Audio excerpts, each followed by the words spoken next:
This seat isn't for people like you.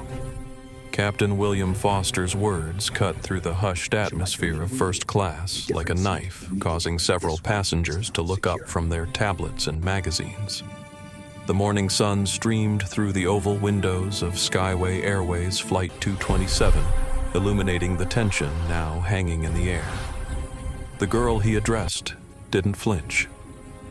Zoe Jackson, 13 years old, sat perfectly still in seat 2A, her dark eyes meeting the captain's gaze with quiet confidence. She wore a tailored burgundy blazer over a crisp white blouse, pearl earrings catching the light as she tilted her head slightly. "My ticket says otherwise, Captain," she replied, her voice steady and clear.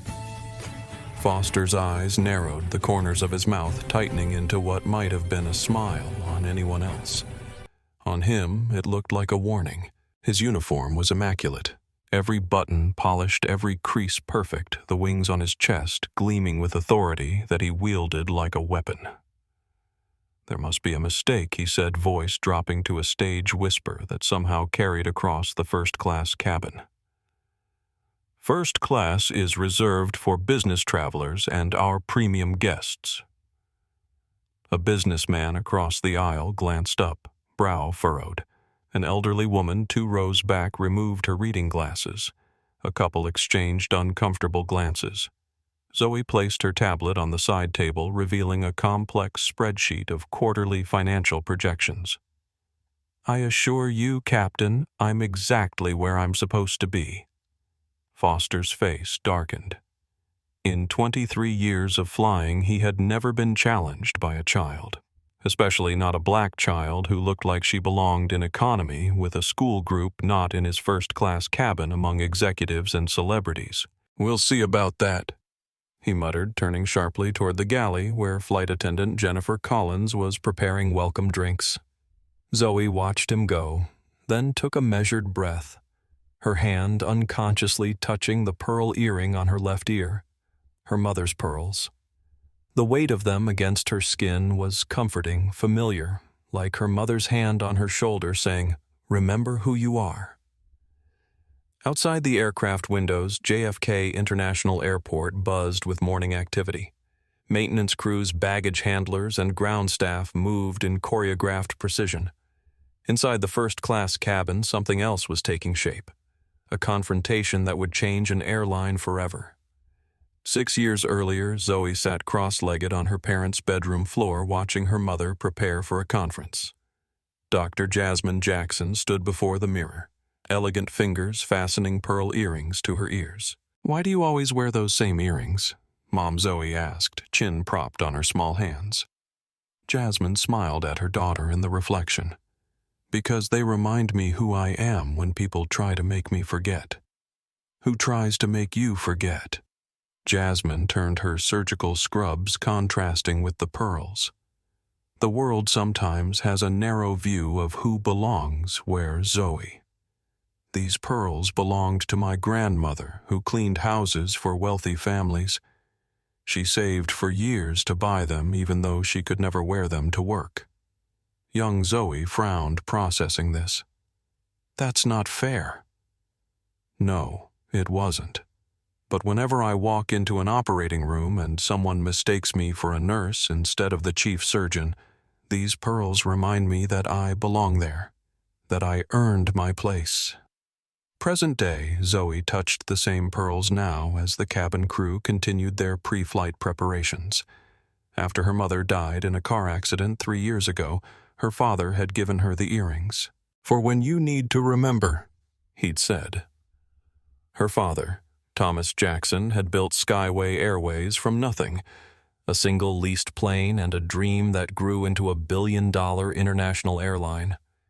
He'd made sure Zoe understood the business from the ground up. While other children visited amusement parks, Zoe toured maintenance hangars. While they played video games, she studied flight manifests and load factors. "The numbers tell stories if you listen closely enough," Thomas always said. At age 10, Zoe attended her first board meeting sitting quietly in the corner. Afterward, Thomas asked her, What did you notice? The man in the blue tie kept checking his watch whenever Ms. Rodriguez was speaking. Zoe had replied. And I think the financial projections for next quarter are too optimistic. Thomas had laughed with surprise and pride. Why do you think that? Because you're assuming fuel prices will stay low, but the conflict in the Middle East is getting worse. Within months, fuel prices had spiked, proving Zoe right. From then on, Thomas took her observations seriously. Last night, Zoe had found her father clutching his chest and his study face, pale with pain. The doctors called it a minor heart attack. A warning, they'd said. Not life-threatening, but he needed rest. The London shareholder meeting couldn't be postponed. The Q3 results were critical, showing the airline's first full year of growth since the pandemic.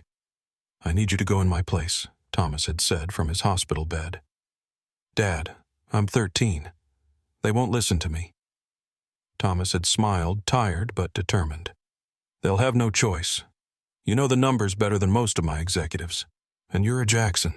Act like it. Now, as Captain Foster conferred with Jennifer Collins in hushed tones, casting suspicious glances her way, Zoe opened her tablet again.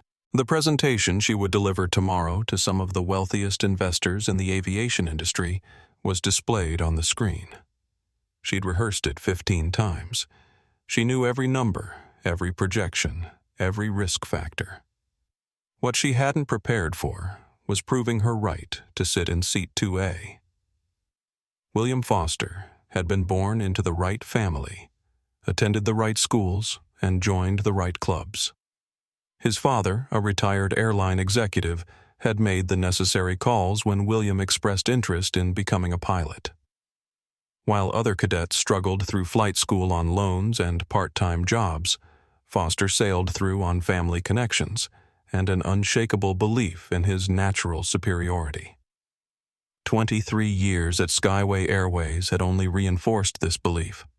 He'd started as first officer during the airline's early expansion, back when Thomas Jackson was still flying routes himself. Foster had expected to rise quickly through the ranks, not just to captain but to the executive suite. That trajectory had been derailed 5 years ago when Jackson passed him over for chief of flight operations, choosing James Wilson instead, a decision Foster attributed to diversity hiring rather than Wilson's superior qualifications and leadership skills. It's the way things are going now, he'd complained to his golf buddy Andrew Wilson, a middle manager in HR. Qualifications don't matter anymore. It's all about checking boxes. Andrew had nodded sympathetically and helped bury the complaint Wilson filed about Foster's hostile comments in the cockpit. This wasn't an isolated incident. Over the years, Foster had developed a reputation among certain crew members and passengers, particularly those of color. There was nothing overt, nothing that could be definitively proven.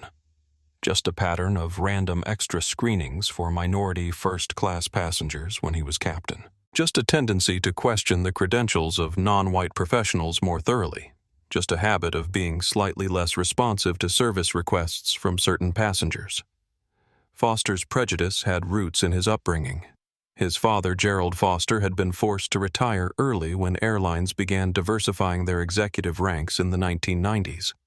At home, the elder Foster would rail against quotas and unqualified diversity hires, planting seeds that grew into William's worldview. During family dinners, Gerald would point to news stories about the changing aviation industry that should have been your job, he'd tell William whenever a minority candidate received a promotion. These formative experiences left Foster with a deep-seated belief that certain people belonged in certain places and others didn't. He viewed himself as a guardian of standards, maintaining what he saw as the proper order of the cabin. Now in the galley of Flight 227, Foster leaned close to Jennifer Collins. "That girl in 2A," he said quietly. "How old is she?" Jennifer glanced over his shoulder. 13, according to the manifest. She's an unaccompanied minor in first class. 13, Foster repeated as if the number itself was suspicious. And how exactly does a 13-year-old end up in first class by herself? Jennifer arranged champagne flutes on her tray, uncomfortable with his tone. Her ticket is fully paid. Captain, everything's in order? Foster's jaw tightened. Nothing about this is in order. Who paid for it? Who authorized an unaccompanied minor in first? I'm not sure that's... Look at her, Foster interrupted. Doesn't this seem off to you? First-class tickets cost thousands. That seat could be filled by a real business traveler. Jennifer kept her expression neutral. 6 months into her job at Skyway, she'd learned to navigate these situations carefully. Speaking up meant risking her position. Staying silent meant compromising her integrity. Neither option felt right.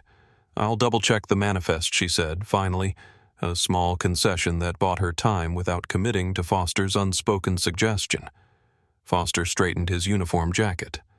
Do that, and notify me immediately if you find any discrepancies. As he turned to continue his pre-flight inspection, Foster's gaze caught on a commotion at the gate visible through the aircraft door. A blonde woman was gesticulating wildly at the gate agent, her voice carrying down the jet bridge. Foster recognized Victoria Palmer immediately, wife of Richard Palmer, CEO of Palmer Investments.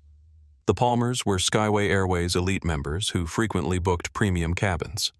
They also contributed generously to the same exclusive country club where Foster played golf every Sunday.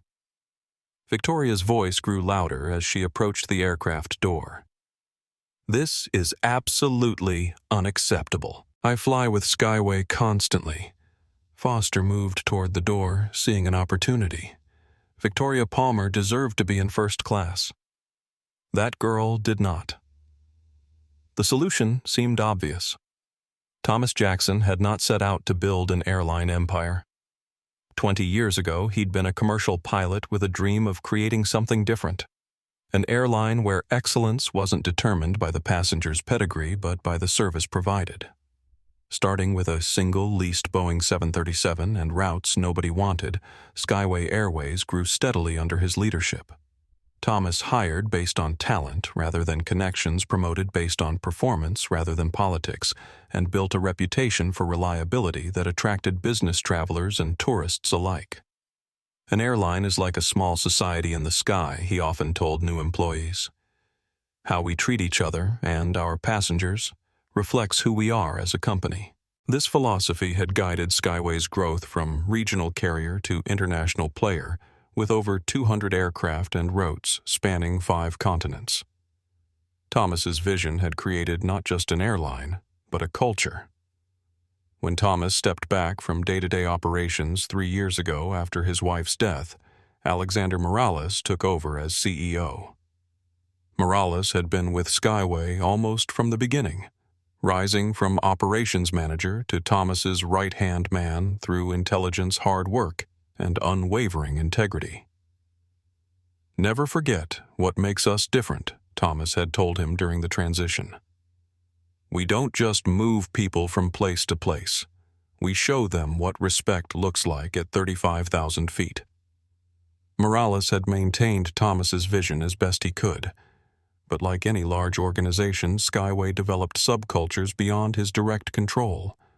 Pockets of resistance formed against policies perceived as too soft or too political. Some veteran employees, particularly those who had joined through traditional aviation networks, created their own power structures within the company. These unofficial power networks operated through social connections, the golf club alumni associations, and even family ties. They formed an invisible hierarchy that often bypassed official reporting channels. Foster's alliance with Andrew Wilson in HR was just one strand in this web of relationships that quietly subverted Thomas Jackson's vision. Meanwhile, newer employees hired for their alignment with the company's stated values often found themselves marginalized by these established networks. Many either assimilated into the shadow culture or left the company frustrated by the disconnect between Skyway's public image and its internal reality. In the last quarterly report, the one Zoe would present tomorrow, a troubling pattern had emerged. While overall customer satisfaction remained high, scores among minority passengers in premium cabins had declined by 7% over the previous year. The data point was buried in Appendix C, easy to overlook unless you were searching for it. Zoe had spotted it immediately. "Dad, something's wrong here," she'd said, highlighting the section on her tablet. Thomas had studied it, brow furrowed. "Could be coincidence." 7% isn't coincidence, Zoe had replied. "That's a pattern." Now, as Zoe sat in seat 2A reviewing the presentation one last time, she wondered if this moment, this confrontation with Captain Foster, was connected to those numbers. If her personal experience was part of a larger pattern that the data had been trying to reveal. The shareholder meeting wasn't just about financial projections and expansion plans anymore. It was about the soul of the company her father had built, about whether Skyway Airways would continue to reflect his vision or become something else entirely. Something that questioned whether a 13-year-old black girl belonged in first class simply because of how she looked. "I need to speak to the captain immediately." Victoria Palmer's voice carried from the jet bridge into the aircraft. "This is completely unacceptable." Paula Rivera, the gate agent handling the boarding process for Flight 227, maintained her professional smile despite the verbal onslaught she'd been enduring for the past 10 minutes. "Mrs. Palmer, I understand your frustration, but first class is completely booked for this flight. There are simply no seats available." "Then make one available." Victoria snapped designer handbag, swinging wildly as she gestured. "Do you know how much my husband's company spends with Skyway annually? Millions. I refuse to sit in economy like some college student on spring break." Victoria Palmer came from old money and had married into even more wealth. Her sense of entitlement wasn't just about comfort.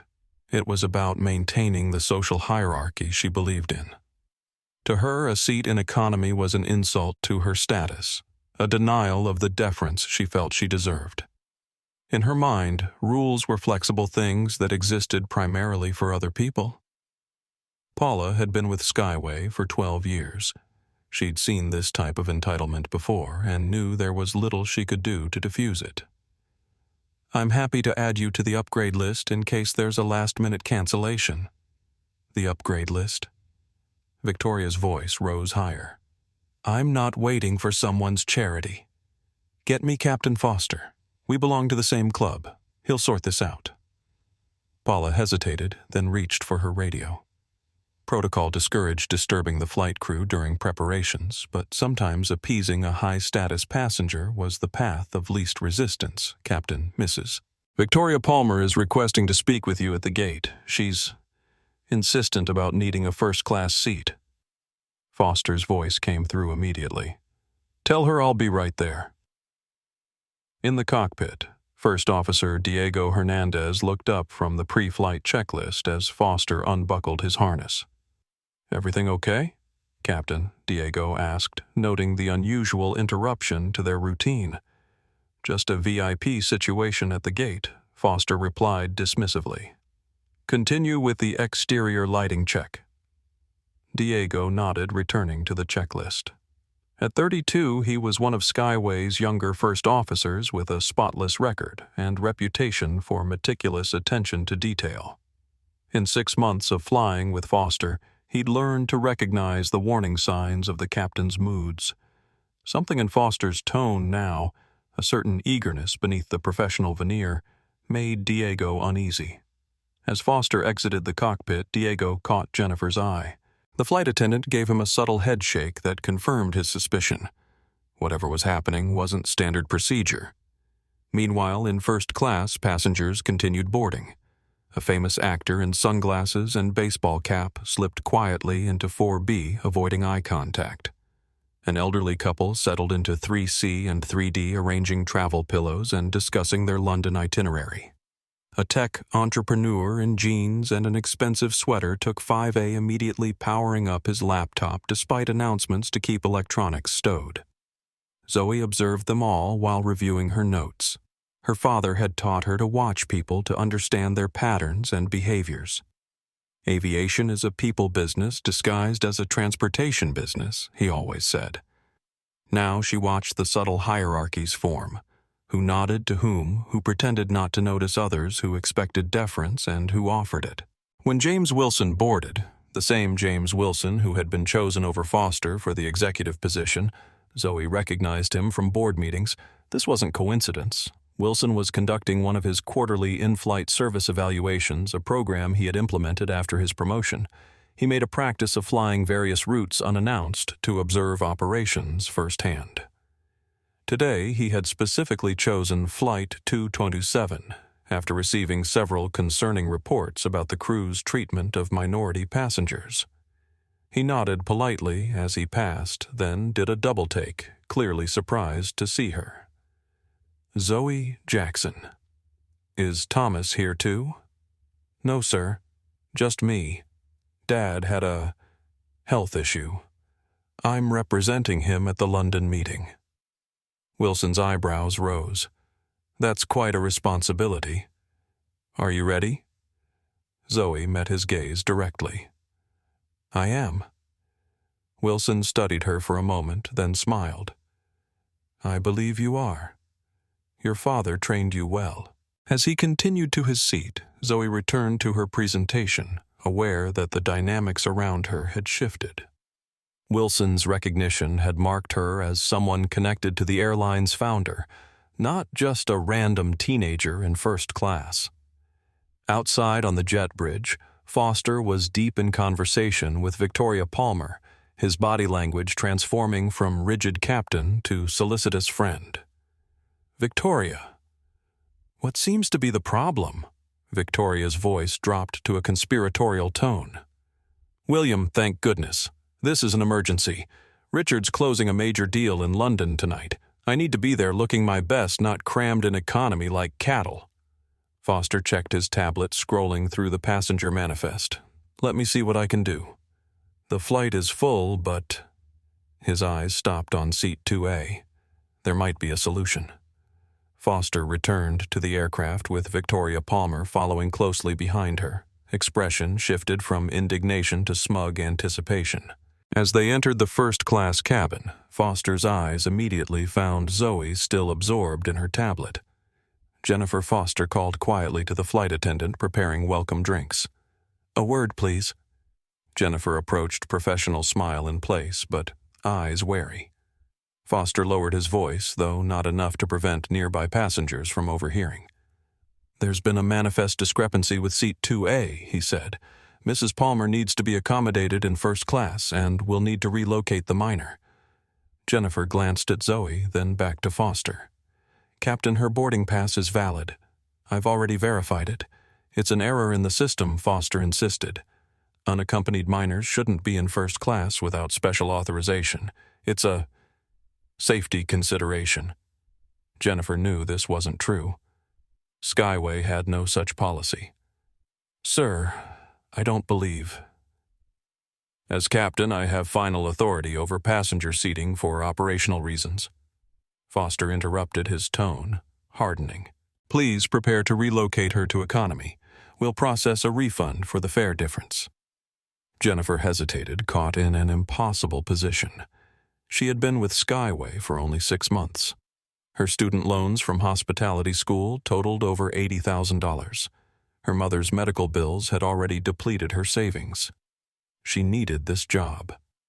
But what Foster was asking wasn't just unfair. It felt wrong on a fundamental level. I'll speak with her, Jennifer said finally, buying time rather than committing. As Jennifer approached Zoe's seat, Foster turned to Victoria with a reassuring nod. We'll have you settled in momentarily. Victoria smiled, already removing her designer scarf. I knew you'd take care of it, William. The airline should be grateful to have someone who understands the importance of proper customer service. In the cockpit, Diego had finished the pre-flight checks and was wondering what was delaying Foster's return. He stepped into the forward galley just in time to see Jennifer approaching Zoe while Foster and Victoria watched from nearby. Is everything all right? He asked another flight attendant preparing the service cart. The captain wants to move that young girl to economy to give her seat to Mrs. Palmer, the attendant whispered, clearly uncomfortable. Jennifer's trying to handle it, but Diego frowned. As first officer, his authority was limited, especially when challenging a captain's decisions, but his sense of justice was strong. His own sister had faced similar situations, assumptions based on appearance rather than rights or qualifications. He remained in the galley watching the situation unfold, prepared to intervene if necessary. Jennifer stopped beside Zoe's seat. "Excuse me, miss," she began, her discomfort evident. "There seems to be a question about your seating assignment." Zoe looked up calm but alert. "What kind of question?" Before Jennifer could respond, Foster stepped forward. "We need to make a seating adjustment due to operational requirements," he said, his authoritative tone suggesting the matter was already decided. "We're going to relocate you to economy class." "Operational requirements?" Zoe repeated the phrase, immediately recognizable as manufactured justification. She'd heard her father discuss how certain terminology was misused to mask questionable decisions. "Yes," Foster continued. "You'll receive a refund for the fare difference and a voucher for future travel." Zoe closed her tablet case deliberately, taking time to gather her thoughts. Around her, the first-class cabin had grown quiet. Passengers were watching now, sensing the unusual confrontation brewing. Victoria Palmer stood just behind Foster, impatience evident in her posture designer handbag already positioned to claim the seat. "I have a confirmed reservation for this seat," Zoe said finally, her voice clear and steady. "I'm not moving." Foster's expression hardened surprise, quickly replaced by irritation. Children, in his experience, followed adult instructions. They didn't challenge authority. "Young lady," he said, lowering his voice to what he probably thought was a reasonable tone, but came across as condescending. "This isn't a request. It's a required adjustment." Several rows back, James Wilson set aside his financial newspaper, watching the exchange with growing concern. The elderly woman in 3A removed her reading glasses. The famous actor in 4B shifted uncomfortably, unsure whether to speak up. Zoe looked directly at Foster, then at Victoria Palmer, then back to Foster. "Captain, what specific operational requirement necessitates moving me from my assigned seat?" The directness of the question, the adult vocabulary, the calm delivery, momentarily threw Foster off balance. This wasn't the response he had expected from a 13-year-old. "That's not your concern," he recovered, his tone sharpening. "We're the airline professionals here." Victoria stepped forward with an artificial smile. "Sweetheart, sometimes adults need to make arrangements that you don't understand. First class is really for business travelers. I have an important meeting in London." Zoe turned her gaze to Victoria, her expression unchanged. "I'm not your sweetheart, ma'am. And I also have an important meeting in London." The tension in the cabin thickened. Jennifer stood frozen, her professional training at war with her moral compass. Diego watched from the galley, mentally calculating how much further he could let this go before intervening. Foster leaned closer, his voice dropping to a near whisper, though still audible to nearby passengers. "Listen to me carefully. Either you move voluntarily or I'll have you removed from this flight entirely. Is that clear?" Zoe didn't flinch. Instead, she reached into her jacket pocket and removed her phone. "Perfectly clear, Captain," she said. "And I'd like to document this conversation. For the record, put that phone away, immediately." Foster's command was sharp and immediate, his hand moving toward Zoe's device. Zoe kept her phone steady, her finger already pressing record. "I'm exercising my right as a passenger to document what I believe is discriminatory treatment, Captain." Foster's face flushed red. In his 23 years of flying, he'd never been openly challenged like this. Certainly not by a child, and definitely not with the calm authority this girl displayed. It was unsettling, and his instinct was to reassert control. "This has nothing to do with discrimination," he said, voice tight with restraint. "This is about proper seat assignments and airline protocol." Victoria Palmer stepped closer, her patience visibly wearing thin. "This is ridiculous. I have a dinner to attend in London tonight." "Just move the girl and let's be done with this nonsense." Several first-class passengers shifted uncomfortably in their seats. James Wilson, the executive who'd greeted Zoe earlier, set his newspaper aside completely, his attention now fully on the confrontation. Captain Jennifer interjected cautiously. "Perhaps we should check with operations before making any seat changes. The manifest shows Miss Jackson's reservation is valid and paid in full." Foster turned to Jennifer, his expression darkening. "I've made my decision. Prepare an economy seat for Miss Jackson." "I'm staying right here," Zoe stated firmly. "My ticket is for seat 2A. I have every legal right to occupy this seat." From the galley, Diego Hernandez had heard enough. As first officer, his position was delicate. Challenging a captain's authority could have serious career repercussions. But what he was witnessing crossed a line from questionable judgment to something much worse. He stepped into the cabin. "Captain, we're falling behind on our departure checklist. Perhaps we should proceed with boarding and address any seating concerns after takeoff." Foster barely acknowledged Diego. "Handle the checklist." "First officer, I'm dealing with a passenger issue. A passenger issue you created," Zoe said, the recording continuing. "You're attempting to remove me from my assigned seat to accommodate Mrs. Palmer, who has an economy ticket. That's not an operational requirement. That's preferential treatment." The accuracy of her assessment hung in the air. Several passengers nodded subtly in agreement. Victoria's artificial composure cracked. "Listen, little girl, you have no idea who you're dealing with. My husband is Richard Palmer, CEO of Palmer Investments." Zoe finished for her. "That doesn't entitle you to my seat." Foster stepped closer to Zoe, lowering his voice in what seemed like an attempt at reasonable negotiation, but came across as menacing. "Young lady, you're delaying an international flight. There are consequences for that. Are there also consequences for discriminatory treatment of passengers?" Captain Foster Zoe asked, her gaze steady. The question hung in the air, direct and unavoidable. Foster's jaw tightened. "This is your final warning.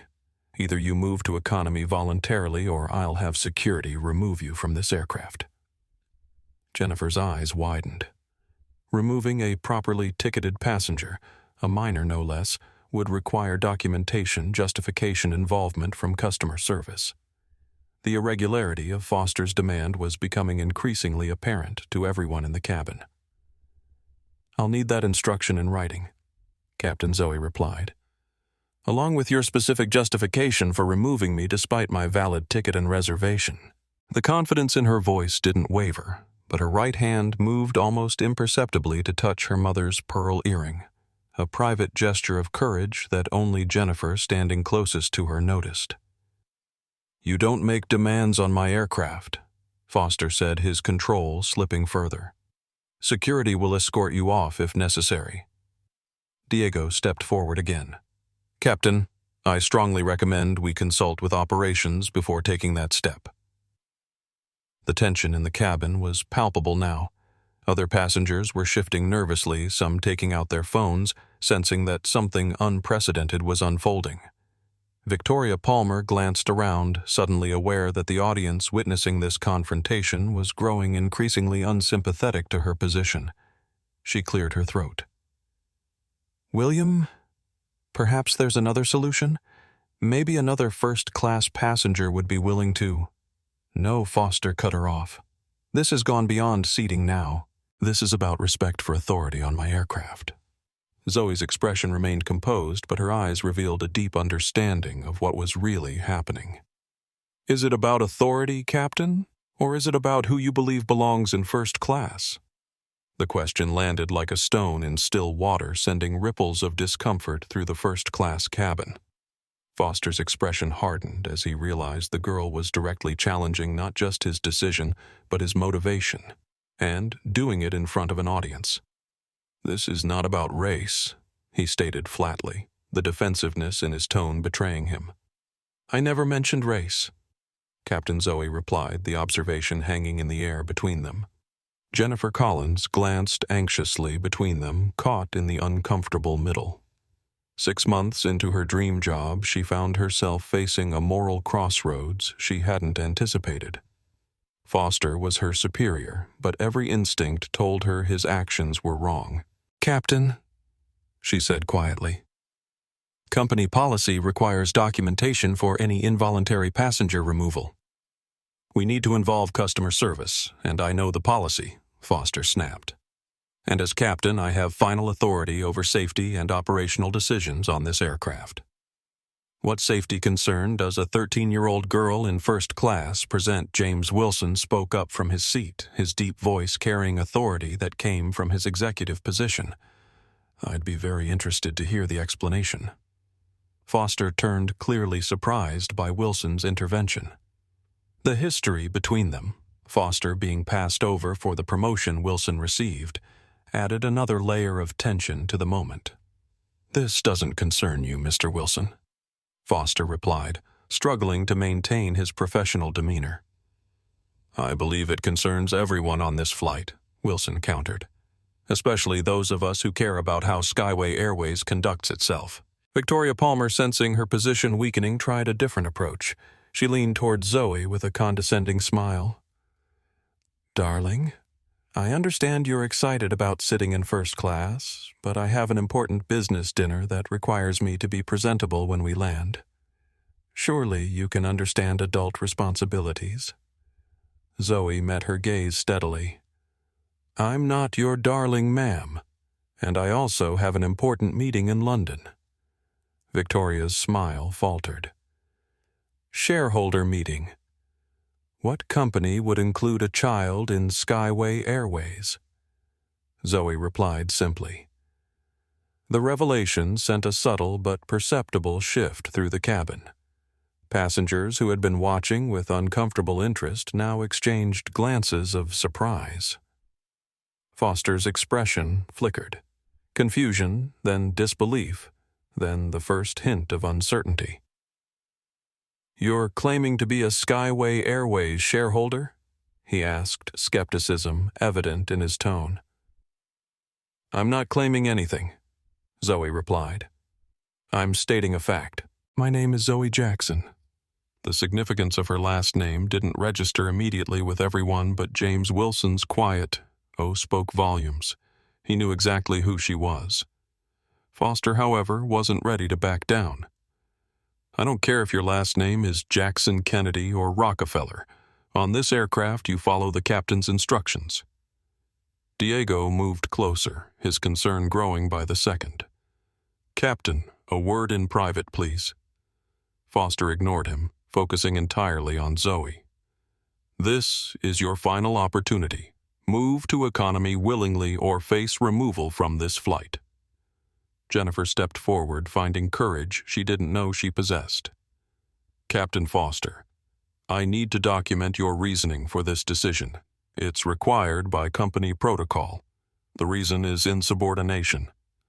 Foster stated loud enough for the entire cabin to hear. "This passenger is disrupting pre-flight procedures." By sitting in my assigned seat, Zoe asked her recording still active, or by refusing to give it up to Mrs. Palmer.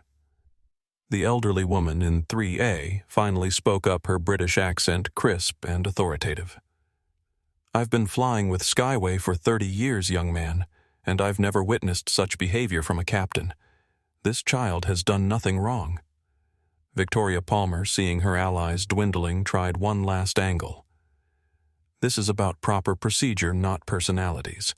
The captain has made a decision based on his expertise. What expertise is required to read a ticket?" "Mrs. Palmer," Zoe asked, her tone genuinely curious rather than confrontational, "my boarding pass says 2A. Your boarding pass says—" Victoria's face flushed. "That's not relevant." "It seems entirely relevant," James Wilson interjected. "Perhaps you could clarify which seat you were actually assigned, Mrs. Palmer." The trap was set, and Victoria walked right into it. 24D, but that's beside the economy, Zoe stated, not triumphantly but matter-of-factly. You're attempting to use your connection with Captain Foster to take a seat that doesn't belong to you. Diego placed a hand on Foster's shoulder. Captain, we need to speak privately. Now. Foster shrugged him off, his composure cracking further. Remove your hand. First officer, this is my aircraft and I'm handling this situation. The tension in the cabin had escalated beyond a simple seating dispute. Now it was about power, prejudice, and pride, a toxic combination that everyone could feel. Is this really about airline protocol? Captain Zoe asked, her voice steady but resonant with deeper implications. Or is it about who you think belongs where? Enough. James Wilson rose from his seat, his 6'2" frame commanding attention. Captain Foster, as Skyway's Chief of Flight Operations, I'm formally requesting that you cease this inappropriate confrontation immediately. Foster turned sharply, his face a mask of barely contained fury. You don't have operational authority on my aircraft, Wilson. Actually, I do, Wilson replied calmly.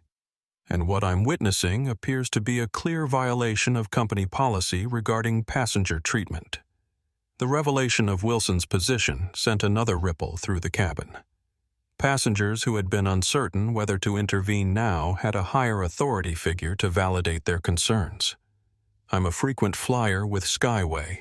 A businessman from 5C spoke up. I've never seen a captain attempt to relocate a properly ticketed passenger for someone else's convenience. This feels wrong. Victoria Palmer, sensing the tide turning completely against her attempted damage control. I think there's been a misunderstanding. I was simply asking if... We all heard what you were asking. The elderly woman in 3A interrupted. And we all witnessed Captain Foster's attempt to intimidate a child. Disgraceful. Jennifer Collins stepped forward again, finding strength in the collective concern of the passengers. Captain, I need to note in my report that multiple passengers have expressed objections to this seating reassignment. Foster's hands clenched at his sides. The situation was spiraling beyond his control, witnesses multiplying, his authority eroding by the second. But something in him couldn't back down, perhaps pride, perhaps deeper prejudices, perhaps the simple inability to admit he'd been wrong. This is still my aircraft, he insisted, though his voice had lost some of its certainty, and I still have final authority over passenger seating. Then document your decision properly, Diego suggested, offering Foster a dignified retreat. File the appropriate reports, get authorization from operations. Follow protocol. Foster ignored the lifeline, focusing instead on Zoe, who continued recording the interaction. Put that phone away. Recording flight crew is against regulations. That's not accurate. A new voice joined in. The famous actor from 4B had removed his sunglasses, no longer concerned with anonymity. FAA regulations allow passengers to record personal events during boarding. I checked when a flight attendant tried to stop me last year. Zoe nodded slightly in acknowledgement without taking her eyes off Foster. I'm documenting what I believe to be discriminatory treatment, Captain. That's my right as a passenger. Foster stepped closer, invading her personal space in a clear attempt at intimidation. You have no idea who you're dealing with, young lady. I could say the same to you, Captain Zoe replied evenly. The cabin had become utterly silent, the standard pre-departure atmosphere of polite conversations and rustling newspapers completely gone. Every passenger was watching the confrontation unfold. Several had their phones out now, recording from different angles. Victoria Palmer, recognizing the growing public relations disaster, tried to extract herself from the situation. Perhaps I should take my assigned seat and we can discuss this after takeoff. Stay right there, Victoria Foster ordered without looking at her. We're resolving this now. From the rear of the first-class cabin, a Hispanic man in a business suit who had been quietly observing spoke up. My daughter is 13, just like this young lady. Would you speak to her this way? Captain, would you try to remove her from a seat she paid for? Foster didn't answer, but the implication hung in the air. James Wilson pulled out his phone. I'm contacting Alexander Morales directly. This has gone far enough." At the mention of the CEO's name, Foster's expression changed, the first flicker of real concern crossing his features. Consequences were becoming real immediate and potentially career-ending. "That won't be necessary," he said, attempting to regain control of the situation. "I'm simply enforcing standard protocols."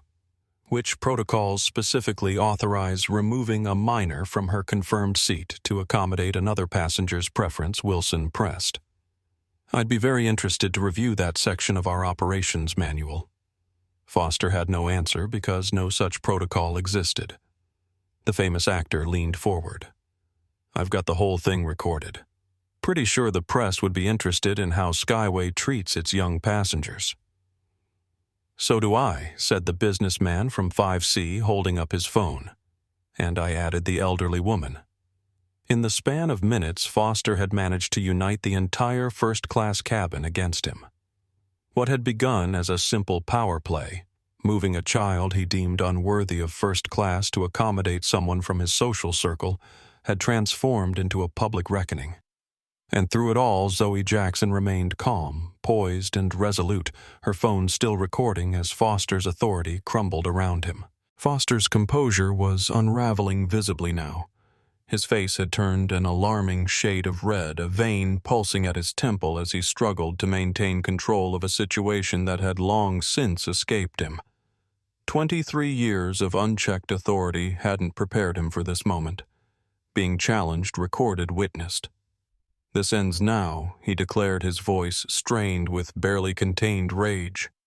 "Security will remove both this disruptive passenger and anyone else who interferes with flight operations."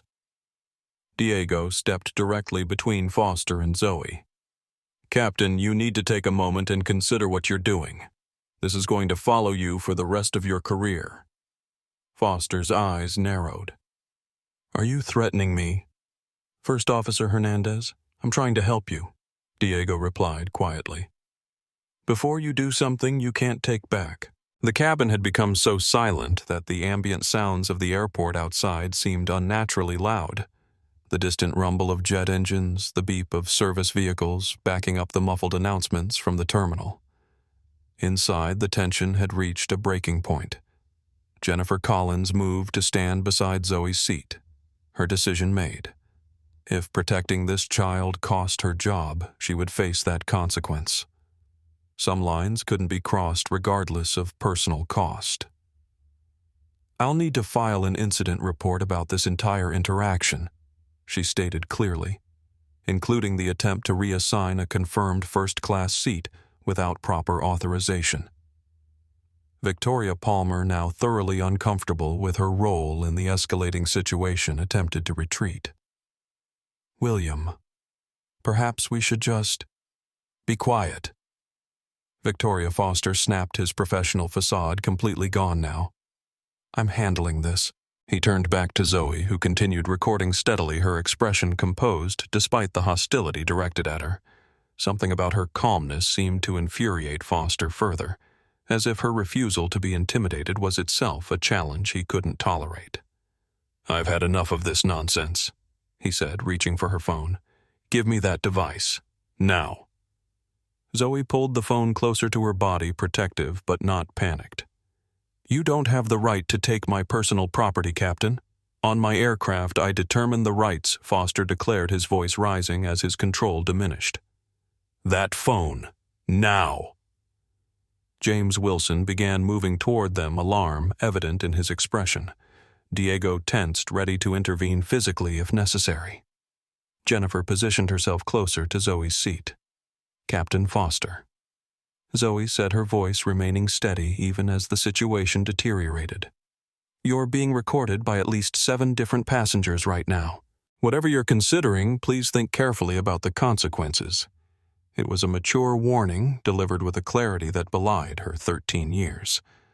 But Foster was beyond rational thought, beyond professional considerations, beyond everything except the need to reassert control and authority that had never truly been challenged before this moment. "Last warning," he said, his right hand rising. Whether he intended to grab the phone or something worse would never be clear.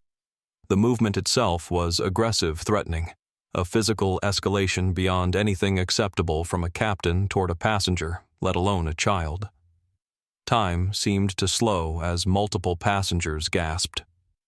Diego lunged forward. Jennifer called out a warning. James Wilson shouted, "Foster, don't!" But before anyone could intervene, something unexpected happened. Zoe's left hand shot up with surprising speed and caught Foster's wrist mid-motion, stopping it before it could complete its arc toward her. Her grip was firm, precise.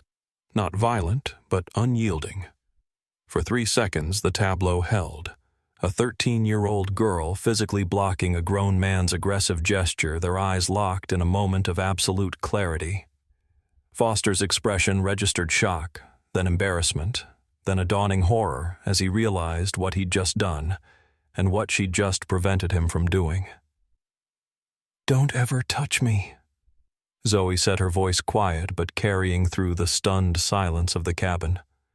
The steel in her tone wasn't anger, but absolute certainty, the voice of someone who knew exactly where the boundaries were and would not allow them to be crossed. 3 more seconds passed before she released his wrist, letting his arm fall away. Foster staggered back slightly, the full impact of his actions beginning to register. He had just attempted to physically intimidate a child in front of a cabin full of witnesses with recording devices. Whatever happened next, his career as he knew it was over. As Foster's arm fell limply to his side, Zoe remained seated, her composure intact despite the shocking confrontation. The cabin was utterly silent, passengers frozen in disbelief at what they had just witnessed. Even Victoria Palmer had backed away, her hand covering her mouth in horror. When Zoe spoke again, her voice was calm but resonant with quiet authority. "What you just attempted, Captain Foster, constitutes assault. Not just against any passenger, but against a minor. I defended myself, and everyone here saw what happened." The truth of her words hung in the air, undeniable. Foster's face had drained of color, the realization of his actions and their consequences, finally breaking through his rage. In that moment, Zoe's mind flashed back to a conversation with her mother 3 years earlier. They had been sitting in their kitchen after Zoe had come home upset from school, where a boy had pushed her during an argument. "Why didn't you push him back?" her mother had asked, surprising Zoe, who had expected praise for not fighting. "You always told me violence isn't the answer," Zoe had replied, confused. Dr. Jasmine Jackson had taken her daughter's hands in hers. "Violence as aggression isn't the answer. But defending yourself, that's different. Never let anyone violate your boundaries, Zoe. Never. But what if they're bigger, or stronger, or in charge?" Her mother's eyes had been fierce with protective love. "Then you stand your ground even more firmly. Fear is a choice. When someone wants you to be afraid, that's when you need to be brave. What if I can't?" "You can," Jasmine had assured her. "You're stronger than you know, and strength isn't about size or power. It's about knowing what's right and standing by it no matter what." That night, Jasmine had taught Zoe a simple wrist block, a defensive move she'd learned during hospital safety training. Not to hurt anyone, she'd explained, just to protect yourself if you need to. Now, as Zoe looked at Foster's shocked expression, her mother's words echoed in her mind. She hadn't been afraid because fear was a choice, and she had chosen dignity instead. "You should step back now," Captain Zoe suggested, not as a demand, but as guidance to someone who had lost his way. Diego moved forward cautiously. "Captain Foster, I think you need to leave the cabin and take a moment." Foster seemed unable to process what was happening, his world shifting beneath his feet. 23 years of authority, of deference, of power, all undermined in an instant by his own actions and the calm resistance of a 13-year-old girl. James Wilson pulled out his phone again. "I'm calling Alexander right now. This goes directly to the CEO." The mention of the CEO seemed to partially snap Foster back to reality. "I was just the phone I wasn't going to," "We all saw what happened," the elderly woman stated firmly. "You attempted to physically intimidate a child when she refused to give up her rightful seat." Several passengers nodded in agreement, their phones still recording. Jennifer stepped forward. "Captain, I believe you should return to the flight deck while we sort this out, for your own benefit." The suggestion was professional, but the implication was clear. Foster needed to be removed from the situation before he made things even worse for himself. Victoria Palmer, desperate to distance herself from the unfolding disaster, edged toward the aisle. "I should return to my assigned seat. This has clearly been a misunderstanding, and please remain here, Mrs. Palmer."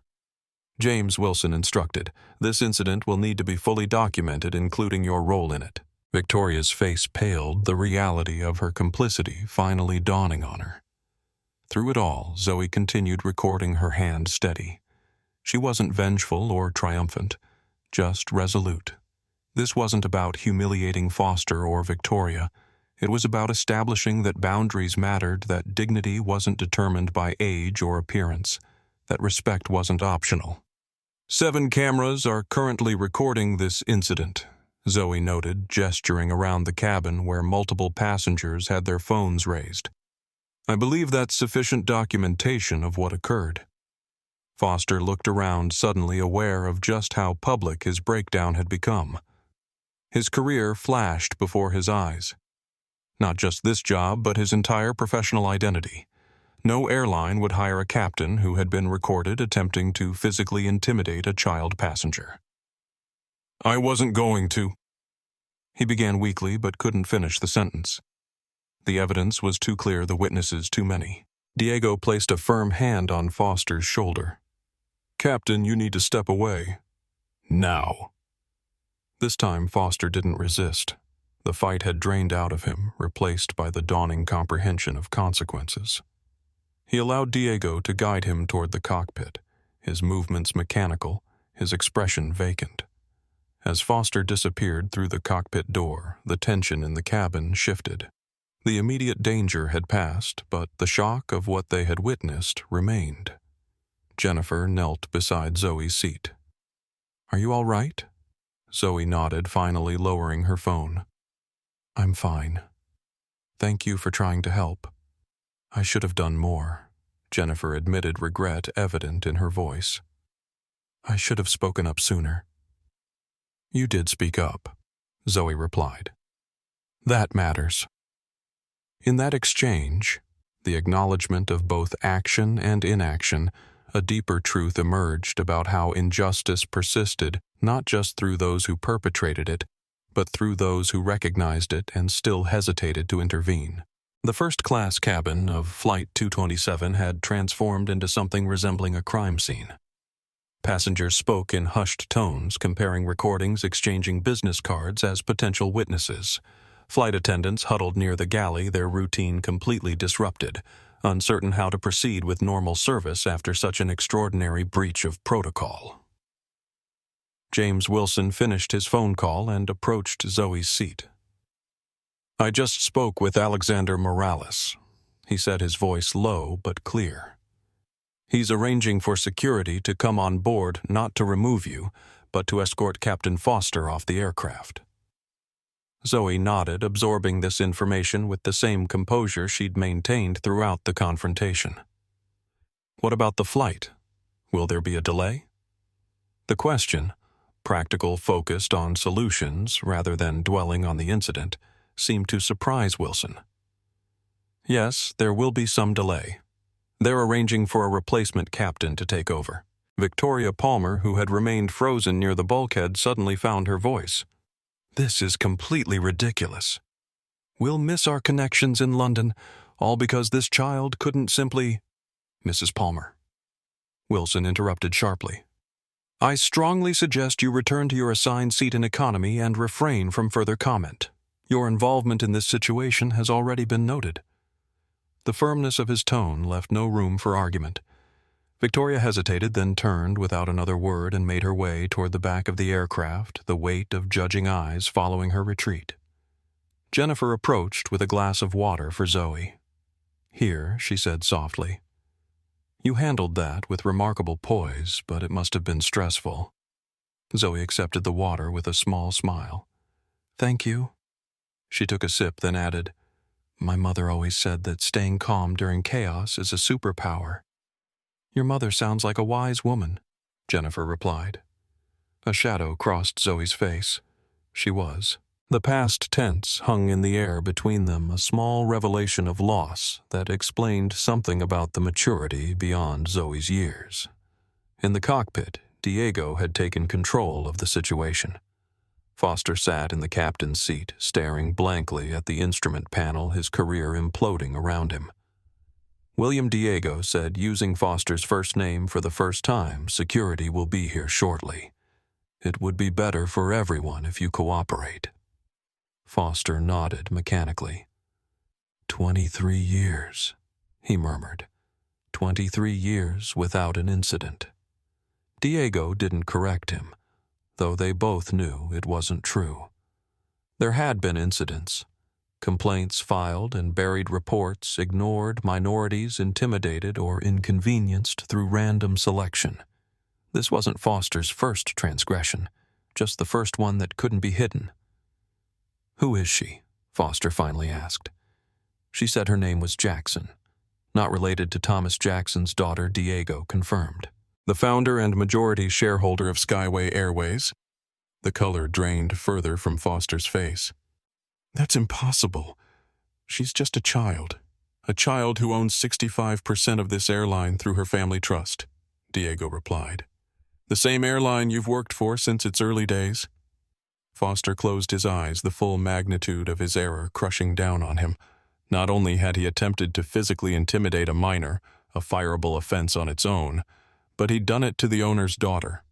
There would be no recovery from this, no second chances, no colleagues to bury the complaint.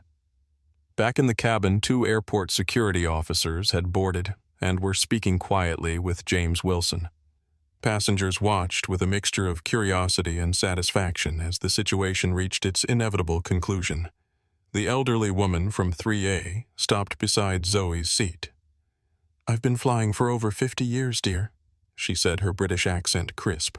What I witnessed today was appalling, but your response was extraordinary. Your parents must be very proud. Zoe touched her mother's pearl earring gently. Thank you. My father will be. The woman seemed to understand the subtle correction.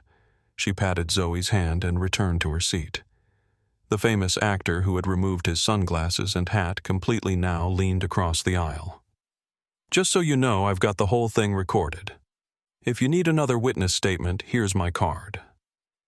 Zoe accepted it with a polite nod, then turned her attention to the security officers now approaching the cockpit. The door opened and Foster emerged between them. His captain's hat held limply in his hands, his expression vacant. The symbol of authority he'd wielded so aggressively minutes earlier now seemed to weigh on him like a burden as he was escorted through the cabin. As he passed Zoe's seat, their eyes met briefly. There was no triumph in her gaze, no vindictiveness, just the steady, clear-eyed certainty of someone who had stood her ground against injustice and prevailed. Foster looked away first, unable to maintain contact with the quiet dignity he had failed to recognize and had tried to crush. Jennifer approached Zoe again as Foster was led off the aircraft. The CEO is on the phone, she said, holding out a handset. He'd like to speak with you. Zoe took the phone, her expression shifting to something more professional despite her age. Hello, Mr. Morales. As she listened to the CEO's words, the tension that had gripped the first-class cabin began to dissipate. Passengers returned to their conversations, though the incident remained the primary topic. Flight attendants resumed their preparation duties, though glances kept returning to the remarkable young girl in 2A who had stood against a captain and held her ground. Diego emerged from the cockpit, addressing the cabin with professional composure. Ladies and gentlemen, I apologize for the disruption to our service. A new captain is on the way to the aircraft now. We expect to depart within 30 minutes. Thank you for your patience and understanding during this unusual situation. as normalcy began to return gradually to Flight 227. Zoe concluded her call and handed the phone back to Jennifer. Then, with the same calm focus she'd displayed throughout the confrontation, she opened her tablet and returned to reviewing her presentation for tomorrow's shareholder meeting. A meeting that would now include an unexpected but necessary agenda item about passenger dignity and the culture of Skyway Airways. "Zoe, this is Alexander Morales. Are you all right?" The CEO's voice through the cabin phone was clear, concerned, and carried unmistakable authority. Zoe sat straight in seat 2A, her composure intact despite the extraordinary confrontation she'd just experienced. "I'm fine, Mr. Morales. The situation has been resolved." Around her, Flight 227's first-class cabin was slowly returning to normal. Passengers stored their phones, though conversations still buzzed with whispered recounts of what they had witnessed. Flight attendants resumed preparation for departure, though their eyes frequently returned to the remarkable young girl who had stood her ground against a captain. "Tell me exactly what happened." Morales requested, his tone shifting from concern to controlled precision. Zoe recounted the events with clinical accuracy, Foster's attempt to move her to accommodate Victoria Palmer, the escalating confrontation, and finally his attempt to physically intimidate her. She spoke without embellishment or emotion, laying out facts as if presenting quarterly projections. "And you have this recorded?" Morales asked. "Yes, so do at least 7 other passengers." A brief silence on the line then. "Your father would be proud of how you handled this, Zoe." "I certainly am." Something in his words, the mention of her father, the acknowledgement of her composure, caused the first small crack in Zoe's carefully maintained facade. Her voice softened slightly. "Thank you, Mr. Morales. Captain Foster has been removed from the aircraft." Morales continued. "He's being escorted to my office as we speak. He will never fly for Skyway again. I can promise you that." Zoe nodded, though Morales couldn't see her. "What about Mrs. Palmer?" "The woman who tried to take your seat." There was a hint of disbelief in Morales's voice. "What would you recommend?" The question caught Zoe off guard. Adults rarely asked 13-year-olds for policy recommendations, especially concerning passenger discipline. But Morales wasn't just being kind. He was acknowledging her position as the daughter of the airline's founder and majority shareholder. "I think Zoe said carefully that Mrs. Palmer should be banned from first-class upgrades for a year, and perhaps required to complete a passenger etiquette course before that privilege is restored." Morales was quiet for a moment, then chuckled softly. "Measured fair with a path to redemption. That sounds exactly like something your father would suggest." Pride warmed Zoe's chest at the comparison, though her expression remained composed. "Is the flight still departing today?" "Yes. A replacement captain is already on his way to the gate. Flight 227 should be airborne within the hour." Morales paused. "Zoe, I know you're representing your father at the shareholder meeting tomorrow. After today's events, I'd like to add an agenda item addressing passenger dignity and respect. Would you be willing to speak to that issue?" "Yes," Zoe replied without hesitation. "I believe it's important. So do I. Now, is there anything else you need before takeoff?" Zoe glanced around the cabin where Jennifer Collins was watching her with a mixture of concern and admiration. "I think Jennifer Collins, the flight attendant who tried to intervene, deserves recognition." She stood up against her superior when she knew he was wrong. "I'll make note of that," Morales said. "And Zoe, safe travels. I look forward to seeing you tomorrow." As she handed the phone back to Jennifer, Zoe noticed the flight attendant's questioning look. "You mentioned me to the CEO. I mentioned that you tried to help Zoe confirmed. That matters." Jennifer's eyes widened slightly.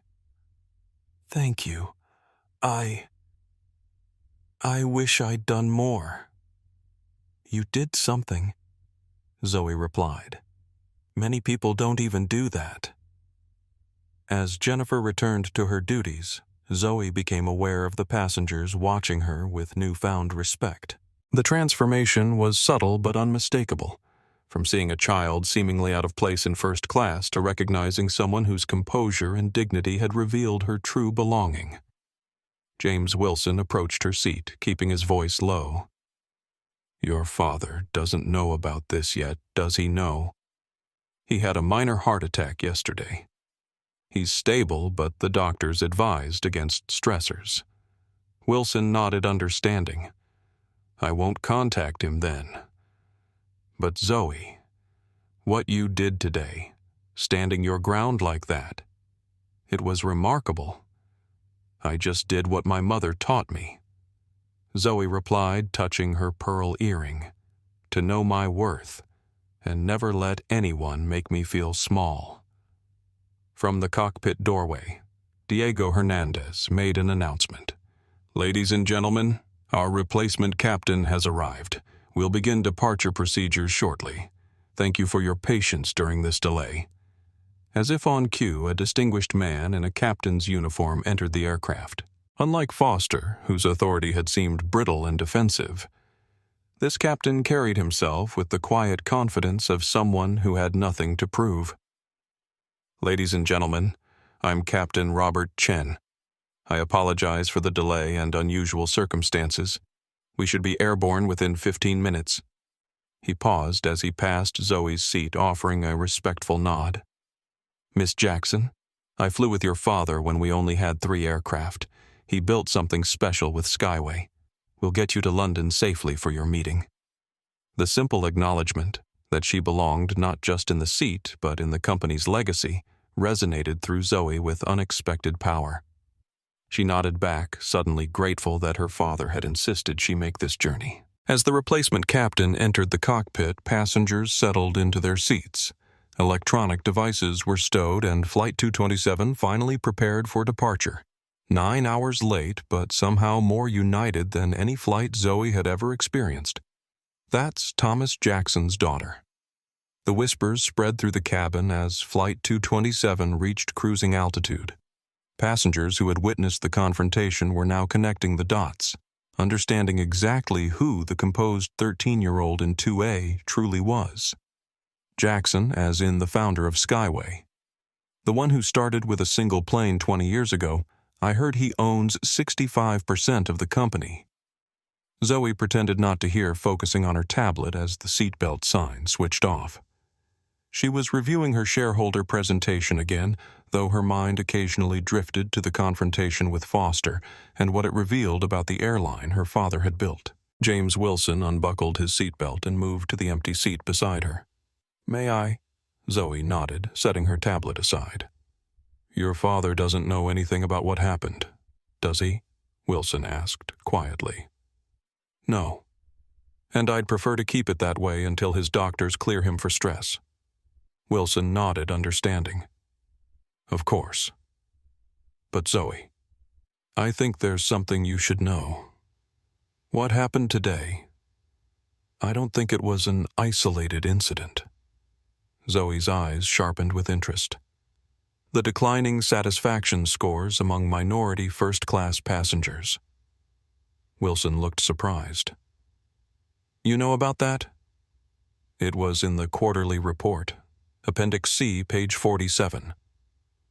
Satisfaction among minority passengers in premium cabins has dropped 7% over the last year." Wilson stared at her for a moment, then chuckled softly. "You really are Thomas's daughter.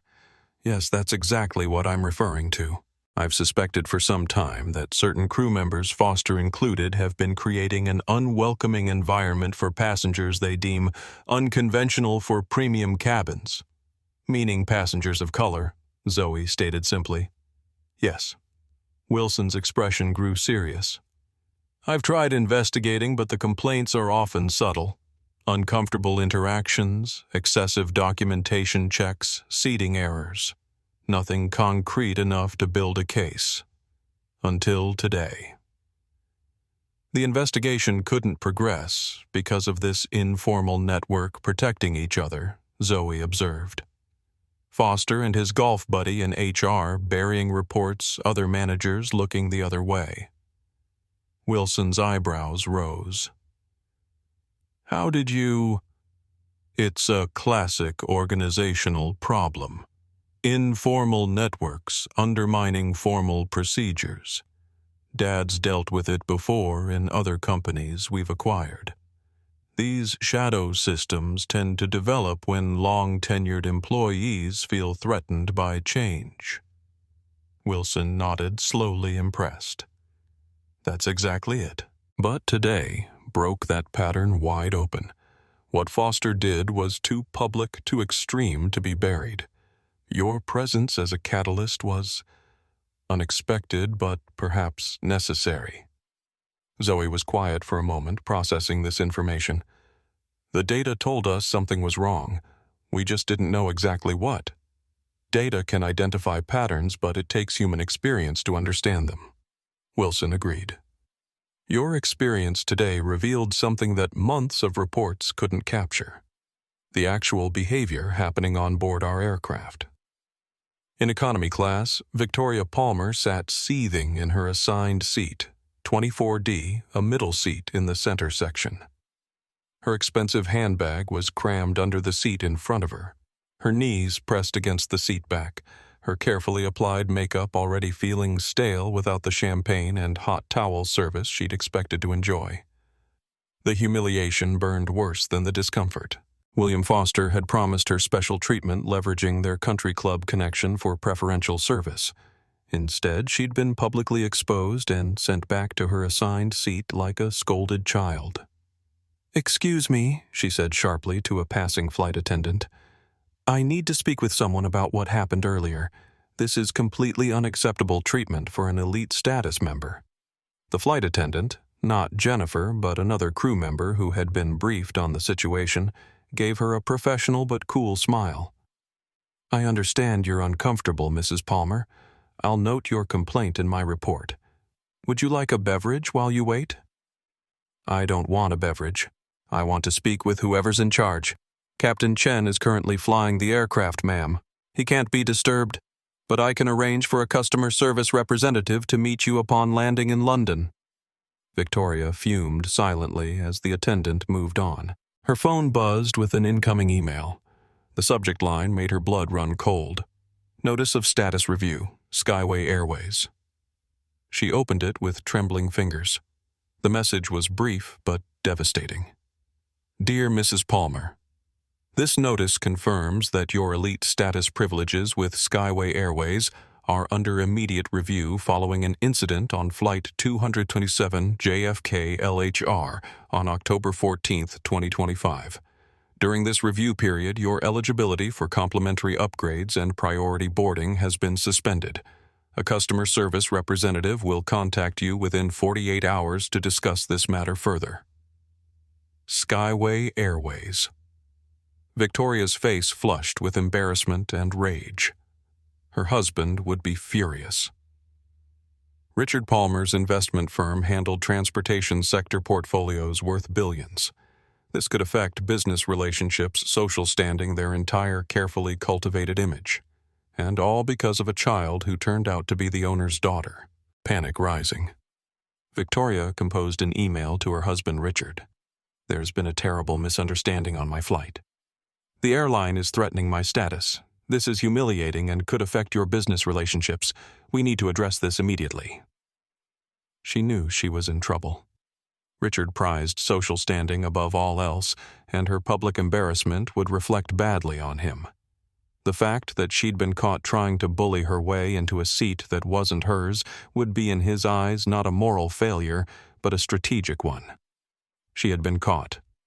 In the cockpit of Flight 227, First Officer Diego Hernandez was briefing Captain Robert Chen on the incident during their routine cross-Atlantic communications check. "I've never seen anything like it," Diego admitted. Foster completely lost control. If the girl hadn't blocked his hand, I think he might have struck her. Chen shook his head. "I flew with Bill Foster 15 years ago. He was always rigid old school. But this goes beyond that. This is a complete violation of everything we stand for as pilots." The worst part is I think it's been happening for years, just in smaller ways, less visible incidents. The girl in 2A just happened to be the one who stood her ground. Chen adjusted their heading slightly, then glanced at Diego. And also happened to be Thomas Jackson's daughter. That's quite a coincidence. I don't think it was coincidence, Diego replied. I think it was inevitable. Foster had been getting away with this behavior for so long that he thought he was untouchable. It was only a matter of time before he crossed the wrong person. In first class, Zoe had returned to her presentation, but her mind kept circling back to something Wilson had said: data can identify patterns, but it takes human experience to understand them. Her own experience today had revealed something no report could capture: the lived reality of being deemed out of place based solely on appearance. While Foster's behavior had been extreme, she wondered how many smaller incidents occurred daily across Skyway's fleet. How many passengers felt unwelcome or questioned in spaces they had every right to occupy. Jennifer approached with a light dinner service. We'll be landing in London in about 4 hours. Would you like chicken or pasta? Chicken, please, Zoe replied. As Jennifer arranged the tray, Zoe added, May I ask you something? Of course. Have you witnessed situations like today's before? Maybe not as extreme, but similar? Questioning of passengers who don't fit someone's expectation. Jennifer hesitated, glancing around to ensure no other crew members were within earshot. Yes, she admitted quietly. Not usually from captains, but from certain flight attendants, gate agents. Little comments, extra ID checks, seating errors that always seem to affect the same types of passengers. And what happens when these incidents are reported? Jennifer's expression told the story before her words did. Reports get filed. Nothing changes. Zoe nodded slowly, understanding, crystallizing. What had happened to her wasn't just about one captain's prejudice or one passenger's entitlement. It was about a culture that had quietly diverged from her father's founding vision, a culture where some passengers were treated as more deserving than others, where complaints from certain people weren't taken seriously, where staff like Foster could act with impunity. As Jennifer moved on to the next row, Zoe made a note on her tablet, adding a new slide to tomorrow's presentation, Passenger Dignity Initiative. The data had shown them there was a problem. Her experience had revealed exactly what that problem was. Now it was time to fix it. Alexander Morales stood at the window of his 47th floor office in Skyway's Manhattan headquarters, watching evening descend over the city. Behind him, his assistant Veronica waited silently, tablet in hand. Has security arrived with Foster yet? Morales asked without turning. Yes, sir. They're escorting him to the conference room as instructed. Morales nodded. In 20 years at Skyway, 15 as CEO, he had never faced a situation quite like this. A captain, one of their most senior pilots, had attempted to physically intimidate a 13-year-old passenger who happened to be the founder's daughter. The potential damage was incalculable, legally, reputationally, financially. But more than that, it violated everything Thomas Jackson had built Skyway to represent. The recordings, he asked. We've received 3 so far. Legal is reviewing them now. They're quite damning, sir. Morales turned from the window. At 54, he carried himself with the measured confidence of someone who had risen through merit rather than connection. Thomas Jackson had hired him when Skyway consisted of 3 aircraft and a dream. Together, they had built it into a global carrier with 200 planes and routes spanning 5 continents. Now that legacy was at risk. What about passenger notifications? Veronica consulted her tablet. All first-class passengers on Flight 227 have been contacted. They're being offered full refunds, additional travel vouchers, and a personal apology from the airline. And Mrs. Palmer. Her elite status has been suspended pending review as you instructed. Morales nodded, straightening his tie. Let's not keep our former captain waiting. The conference room fell silent as Morales entered. William Foster sat at the far end of the table, still in his uniform, though his captain's wings had been removed. Security personnel stood discreetly near the door. Foster's eyes, once commanding, now darted nervously around the room. Captain Foster Morales began, then stopped himself. "Mr. Foster, I've reviewed the preliminary reports from Flight 227. Before we proceed further, do you have anything you'd like to say?" Foster straightened in his seat, attempting to reclaim some dignity. "Mr. Morales, there's been a misunderstanding." The girl was disruptive. "I was attempting to maintain order and stop." Morales's voice wasn't loud, but it carried unmistakable authority. "We have recordings from multiple passengers. There's no point in fabricating a narrative that contradicts visual evidence." Foster's face flushed. "I didn't know who she was." "Would it have mattered? Would you have treated any other 13-year-old passenger differently if they weren't Thomas Jackson's daughter?" The question hung in the air, revealing the core of the issue. Foster's silence was answer enough. Morales placed his tablet on the conference table, turning it to display an image paused from one of the recordings. Foster with his hand raised toward Zoe the moment before she blocked him. "This isn't just about today, is it, William? This is about a pattern of behavior that's been occurring for years. Complaints buried, reports ignored, certain passengers made to feel unwelcome in premium cabins." Foster's eyes widened slightly, surprised that Morales knew, or perhaps that anyone had noticed at all. "You've been with Skyway for 23 years, Morales continued. "You joined when we were still a regional carrier. You've seen us grow, evolve, establish ourselves as a global airline. And throughout that time, you've carried this perspective, that some passengers belong and others don't, that it's your job to enforce that distinction. That's not—" "It is," Morales interrupted firmly. "And it stops today. Your employment with Skyway Airways is terminated effective immediately. Security will escort you from the building once you've surrendered your credentials and company property." Foster stared in disbelief. 23 years and you're firing me over one incident?" "No, I'm firing you because you attempted to physically intimidate a minor. I'm firing you because you abused your authority to discriminate against passengers. I'm firing you because you violated everything this airline stands for." Morales leaned forward. "And I'm only sorry it didn't happen sooner."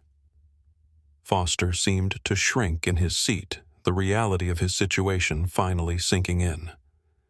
"My pension will be processed according to the terms of your employment contract. Legal will contact you." Morales nodded to security.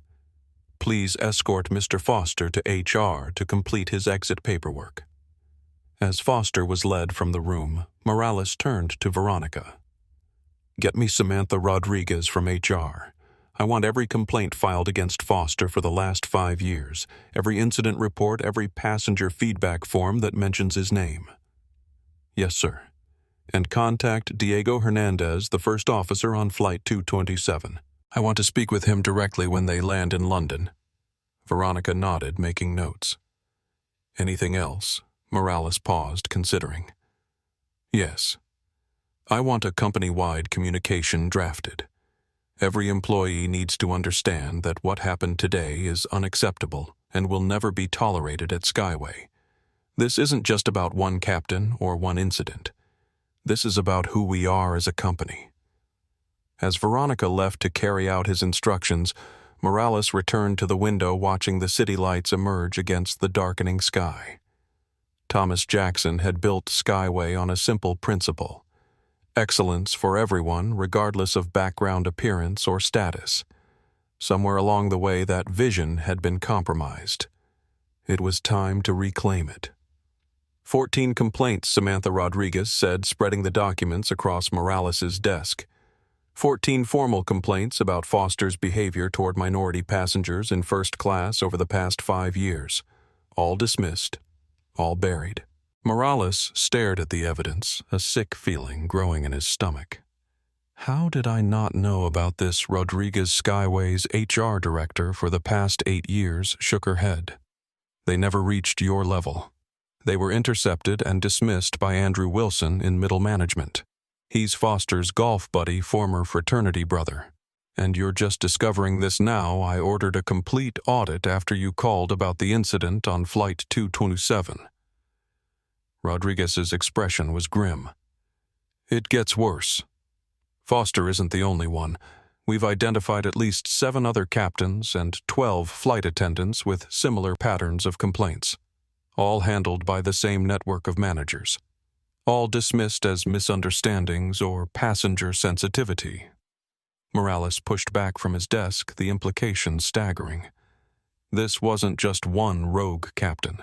This was an entire shadow system operating within his airline. People protecting each other, burying complaints, maintaining a culture of exclusion under a veneer of professionalism. Names, he said quietly. I want the name of every employee involved in this, every manager who buried a complaint, every crew member who generated multiple reports. I've compiled the list, Rodriguez said, handing him another folder. But Alex, this goes beyond individual bad actors. This is a structural issue. Explain. Our reporting system allows complaints to be filtered through multiple layers before reaching executive review.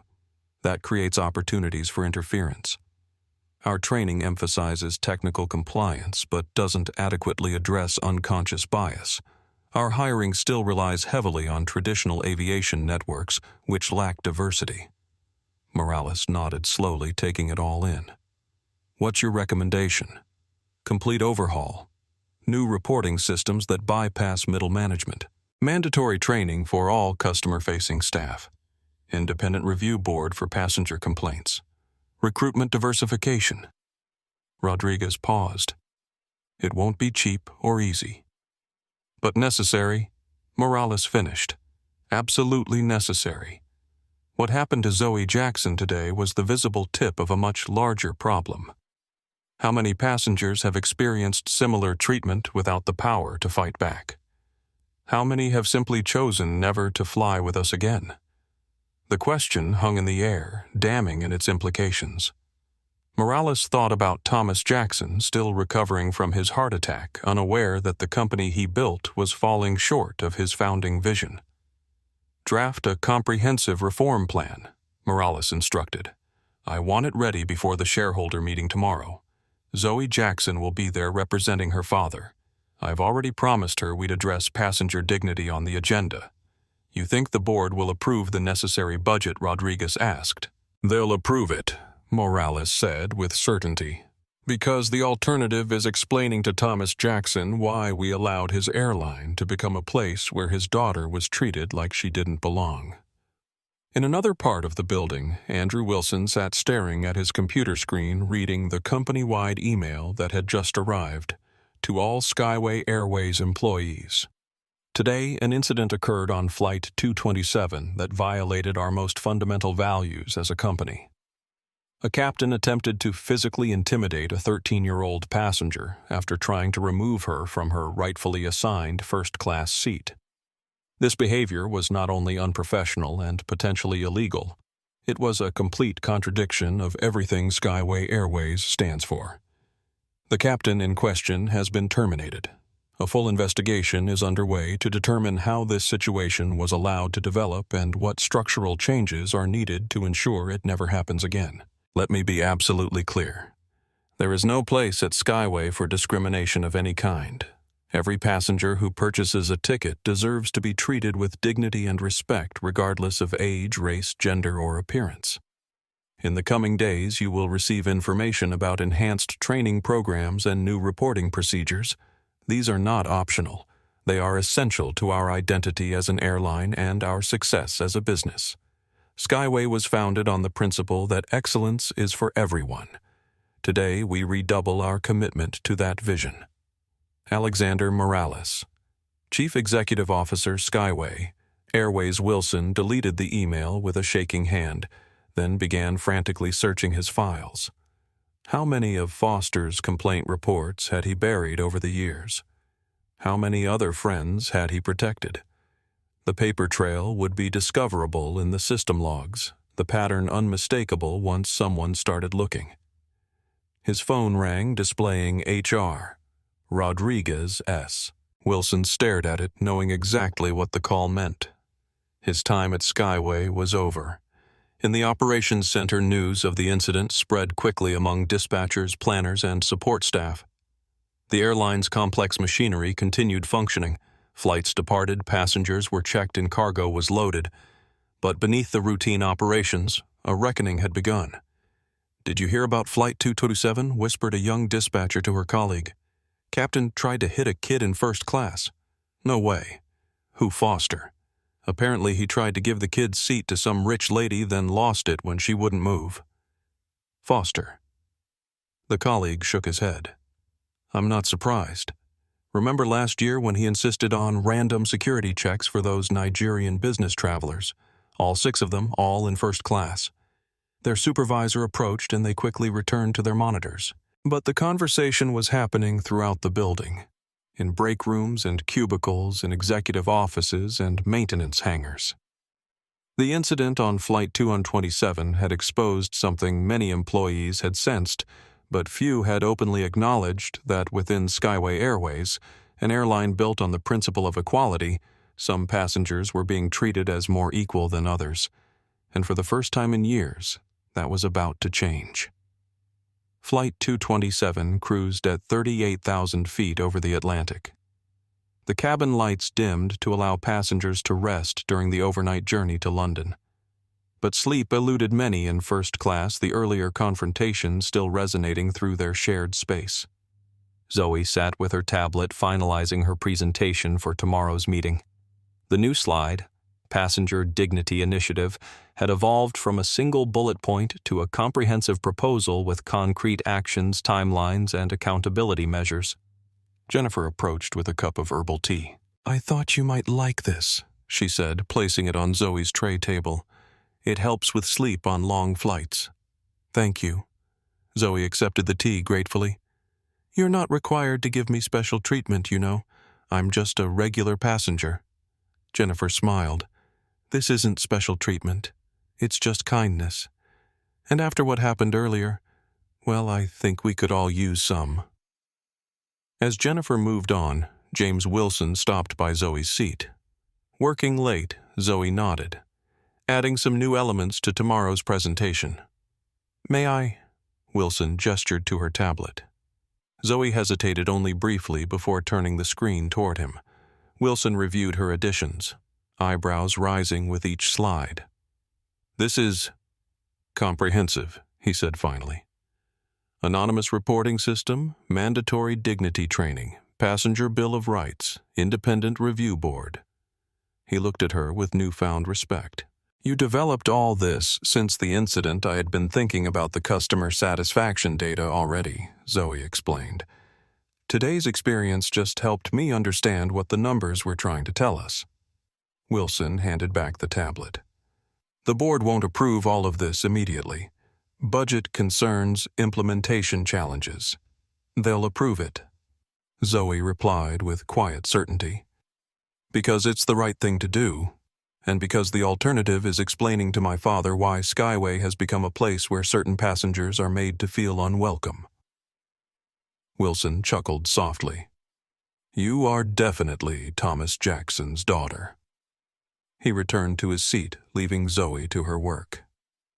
Across the aisle, the elderly British woman from 3A watched the exchange with interest.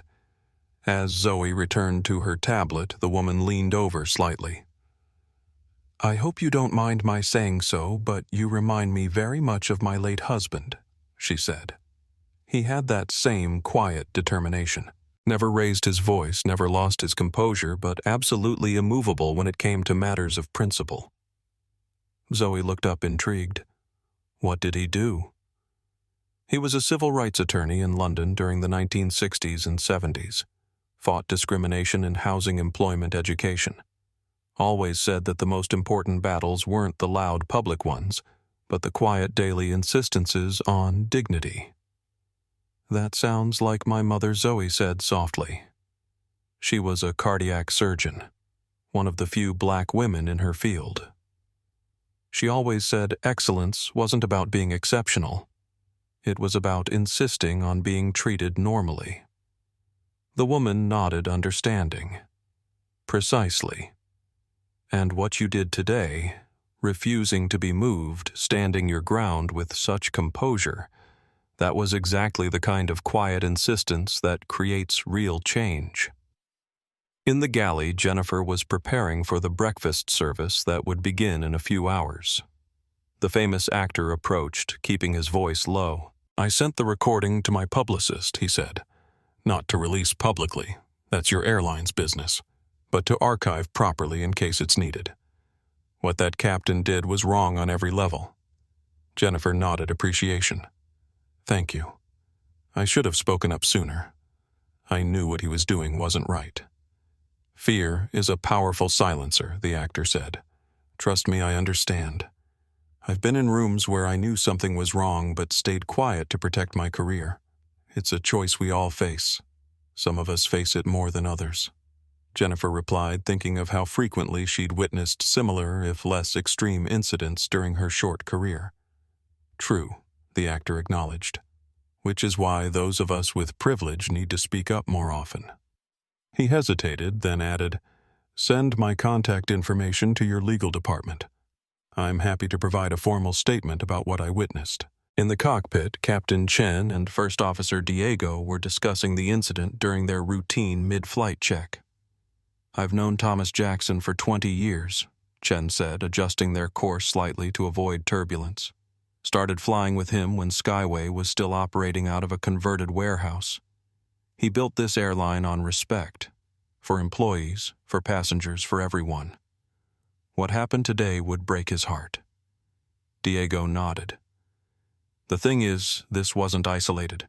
Foster has a history of this behavior. I've heard rumors, seen small incidents. Nothing this extreme, but the pattern was there, and no one reported it. People reported. Nothing happened." Diego checked their fuel consumption, then continued. "There's a network within the company, old guard types who protect each other. Foster was part of it. They bury complaints, dismiss reports as misunderstandings." Chen was quiet for a moment, absorbing this. "Well, they can't bury what happened today. Too many witnesses, too much evidence. And the fact that it was Thomas Jackson's daughter, that makes it impossible to ignore." "It shouldn't have taken that," Diego said. "Any passenger deserves better treatment. But maybe this is the catalyst Skyway needed." Back in the cabin, Zoe had finally set aside her tablet fatigue, beginning to overcome her determination. As she reclined her seat slightly, she noticed something unexpected. Passengers throughout first class offering her small gestures of solidarity. The businessman from 5C raised his water glass in a subtle toast. The elderly British woman gave her a gentle pat on the arm as she passed to the lavatory. The famous actor nodded respectful acknowledgement. These weren't gestures of pity or even admiration. They were recognitions of belonging. Quiet affirmations that Zoe was exactly where she should be, not despite who she was, but because of it. As sleep finally claimed her, Zoe's hand drifted unconsciously to her mother's pearl earring. Somewhere over the mid-Atlantic, as Flight 227 continued its journey to London, the 13-year-old who had stood against discrimination slept peacefully in seat 2A, the very seat she had defended with dignity and determination. Dawn painted the London skyline in soft pinks and golds as Flight 227 began its final descent into Heathrow Airport. After the turbulence of the previous day's events, the smooth approach seemed almost metaphorical, conflict giving way to clarity, chaos resolving into purpose. Zoe woke as the breakfast service began, the aroma of coffee and warm pastries filling the cabin. She straightened her seat, checking her appearance in the small mirror from her carry-on. Despite the overnight flight, she looked composed. Her burgundy blazer barely creased her mother's pearl earrings, catching the early morning light. "Good morning," Jennifer greeted her voice, warm with genuine respect.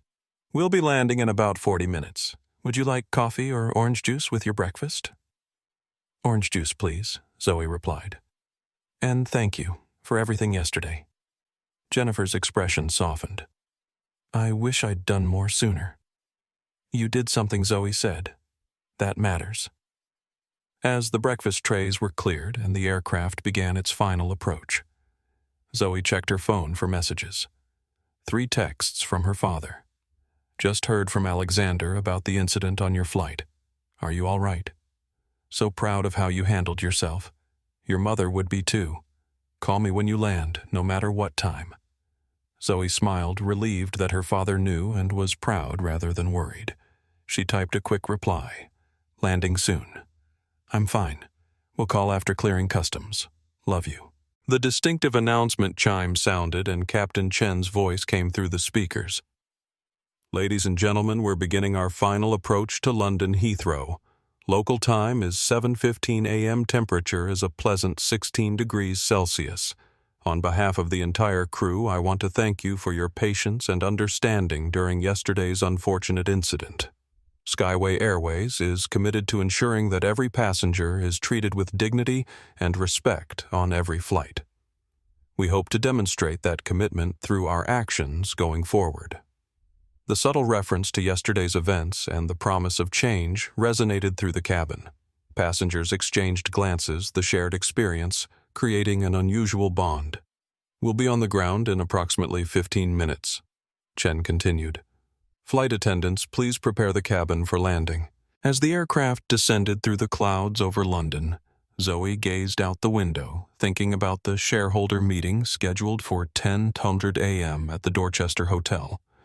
She had prepared diligently for the financial presentation, memorizing every projection, anticipating every question about quarterly performance and strategic direction.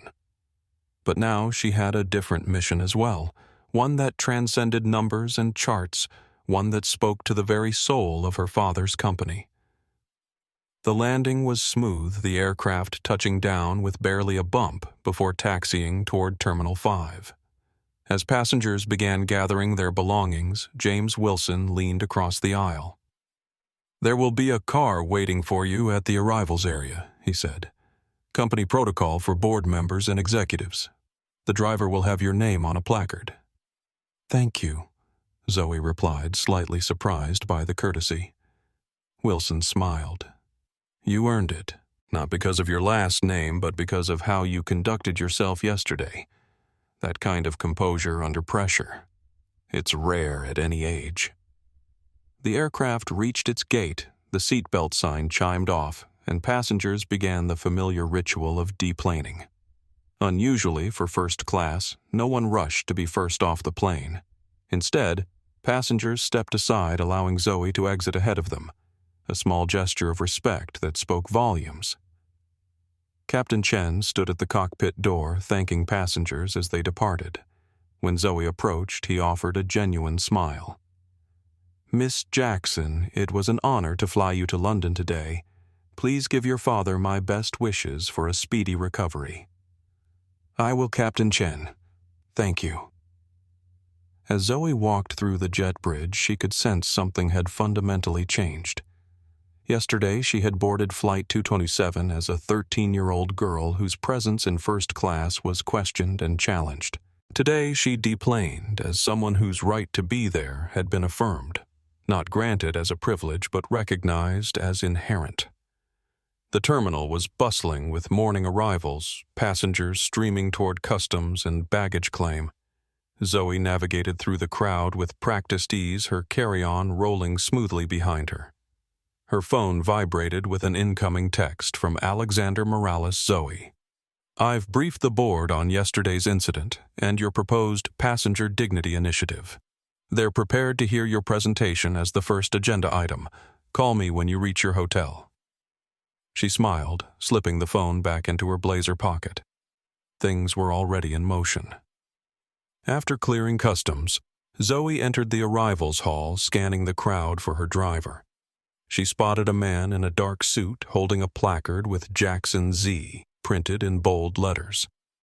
As she approached him, a voice called from behind her. "Zoe." She turned to see a tall man with her father's eyes and smile, dressed in a business suit that couldn't quite hide his athletic build. Uncle Marcus' surprise and delight colored her voice. Marcus Jackson, her father's younger brother and Skyway's chief innovation officer, wasn't supposed to be in London. He embraced her warmly. "Your dad called me last night after he heard what happened. I took the red-eye to be here for your presentation." He held her at arm's length, studying her face. "Are you really okay?" "I'm fine," she assured him.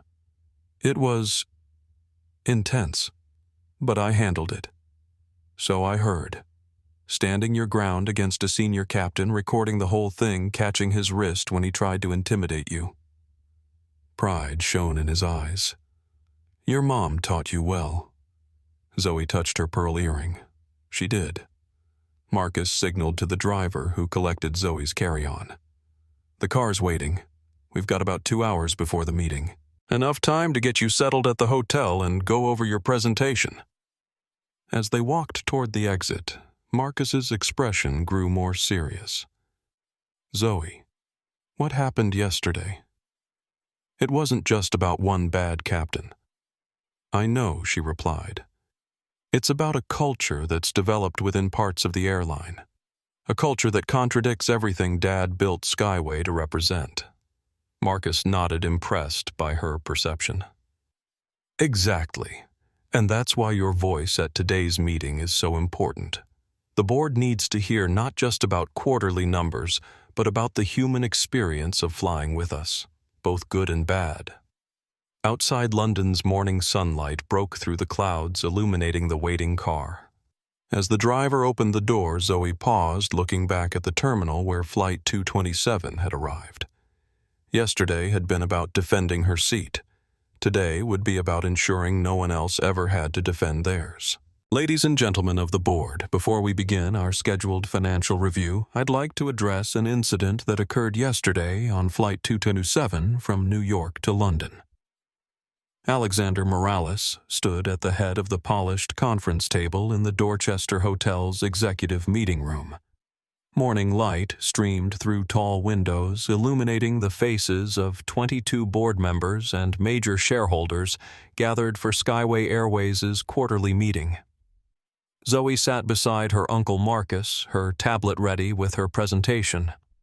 She wore her burgundy blazer, crisp white blouse, and her mother's pearl earrings. Professional attire that somehow made her 13 years seem less incongruous in this room of power and influence. For those who haven't yet been briefed, Morales continued. A senior captain attempted to forcibly remove Zoe Jackson from her assigned first-class seat to accommodate another passenger with an economy ticket. When Zoe refused to move, the captain escalated the situation to the point of attempting physical intimidation. The entire incident was recorded by multiple passengers. Murmurs rippled around the table. Several board members glanced at Zoe with expressions ranging from concern to curiosity. "Captain Foster has been terminated," Morales stated firmly, "but this incident has revealed deeper issues within our airline that require immediate attention. I've invited Zoe to present not only her scheduled financial report, but also a proposal addressing passenger dignity and respect, values that should be non-negotiable at Skyway." He turned to Zoe. "Miss Jackson, the floor is yours." Zoe rose, connecting her tablet to the room's display system. The Skyway Airways logo appeared on the large screen behind her, followed by the title slide, Q3 Financial Performance and Passenger Dignity Initiative. "Thank you, Mr. Morales." Her voice was clear and steady, betraying none of the nervousness one might expect from a 13-year-old addressing a room of executives. "Before I begin, I want to clarify something. I'm not presenting today because of what happened to me personally. I'm presenting because what happened to me shouldn't happen to anyone, regardless of who they are or who their father is." The directness of her statement commanded attention. Board members who had been checking emails or reviewing documents looked up, giving her their full focus. As you can see from the first section of my report, Skyway's financial performance for Q3 exceeded projections in most key metrics. Zoe moved efficiently through the financial data, demonstrating a command of the material that impressed even the most skeptical board members. revenue figures, cost analyses, competitive positioning. She presented each with clarity and precision. Then she paused, changing to a slide that hadn't been in the original deck. However, there's one metric that deserves special attention.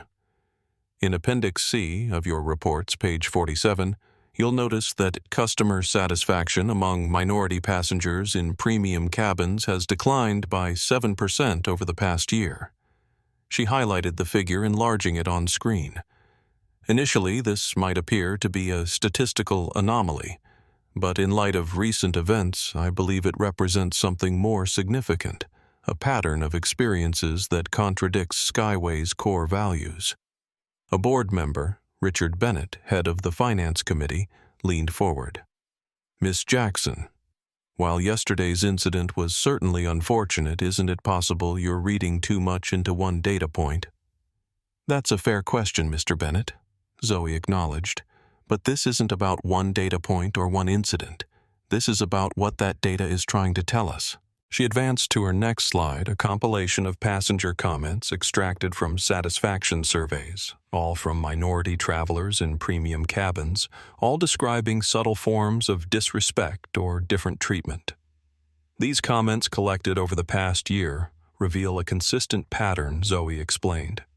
Passengers being asked to verify their tickets multiple times, citing errors that always seem to affect certain demographics, service delays or omissions that show statistical correlation with passenger appearance. The room grew quiet as board members absorbed the implications. What had happened to Zoe wasn't an isolated incident, but the most visible manifestation of a troubling pattern. Yesterday, I experienced firsthand what these numbers represent. Zoe continued. Captain Foster didn't know who I was. He simply saw someone he decided didn't belong in first class based on how I looked. And he was willing to use his authority to remove me, even resorting to attempted physical intimidation when challenged. She advanced to the next slide, Passenger Dignity Initiative. What I'm proposing isn't just a response to one incident. It's a recommitment to the principles my father built this airline upon.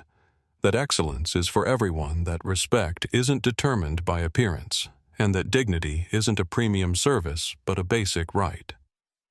As Zoe outlined her proposal, comprehensive reforms to reporting structures, training programs, accountability measures, the boardroom remained silent, executives taking notes and exchanging glances that acknowledged both the necessity and the ambition of what she was suggesting. For 20 minutes, Zoe Jackson commanded the room not through force of personality, but through the quiet power of truth, clearly spoken. When she finished returning to her seat beside Marcus, the silence lingered for several seconds before Alexander Morales stood again. Thank you, Zoe. His voice carried genuine respect. I believe what we've just heard requires immediate board consideration and action. The discussion that followed was vigorous but focused. Some board members raised concerns about implementation costs and timelines. Others questioned whether such comprehensive reforms were necessary based on one incident. But as the conversation progressed, it became clear that momentum was building toward substantive change. Throughout the discussion, Zoe remained composed, answering questions with precision and clarity when addressed, but never dominating the conversation. This wasn't about her asserting authority. It was about guiding the airline back to its founding principles. When the vote finally came, it was unanimous. The Passenger Dignity Initiative was approved in full, with implementation to begin immediately. As board members gathered their materials at the meeting's conclusion, several approached Zoe directly. Remarkable presentation, said Elizabeth Garcia, head of the Customer Experience Committee. Your father would be proud. Thomas taught you well, added Jonathan Harris, one of Skyway's original investors. But there's something of your mother in you, too, that same unwavering clarity. Zoe accepted their comments with grace, but her attention was drawn to Alexander Morales, who stood at the room's center making an announcement. I've just received word that our investigation into yesterday's incident has expanded. We've identified multiple employees who systematically buried complaints similar to what Zoe experienced. Those individuals are being suspended pending further review. He looked directly at Zoe. This is just the beginning. What you've initiated today will transform Skyway Airways from the inside out. As the room cleared, Marcus placed a hand on his niece's shoulder. You did good, Zoe. Really good. She smiled, touching her pearl earring gently. Mom would have done the same. Marcus nodded. Yes, she would have, but she couldn't have done it better. Before we examine the proposed solutions, let's understand the scope of the problem, Zoe said, advancing to a slide titled Pattern Analysis, Passenger Experience Discrepancies. The boardroom remained attentive as Zoe methodically built her case. Unlike many presentations they'd seen, hers wasn't filled with corporate jargon or vague objectives. Instead, she presented clear evidence. Complaint patterns, statistical anomalies, and direct passenger feedback, all pointing to a troubling reality within Skyway Airways. Over the past 18 months, minority passengers in premium cabins have been 7 times more likely to report being asked to verify their tickets or boarding passes after already being seated. She explained, highlighting the relevant data. They were 2.8 times more likely to experience seating errors where their assigned seats were allegedly double-booked, and they were 4.2 times more likely to report feeling unwelcome or out of place due to staff interactions. Richard Bennett, still skeptical, interjected. These could be subjective interpretations of normal operational issues that affect all passengers. Zoe nodded, acknowledging his perspective rather than dismissing it.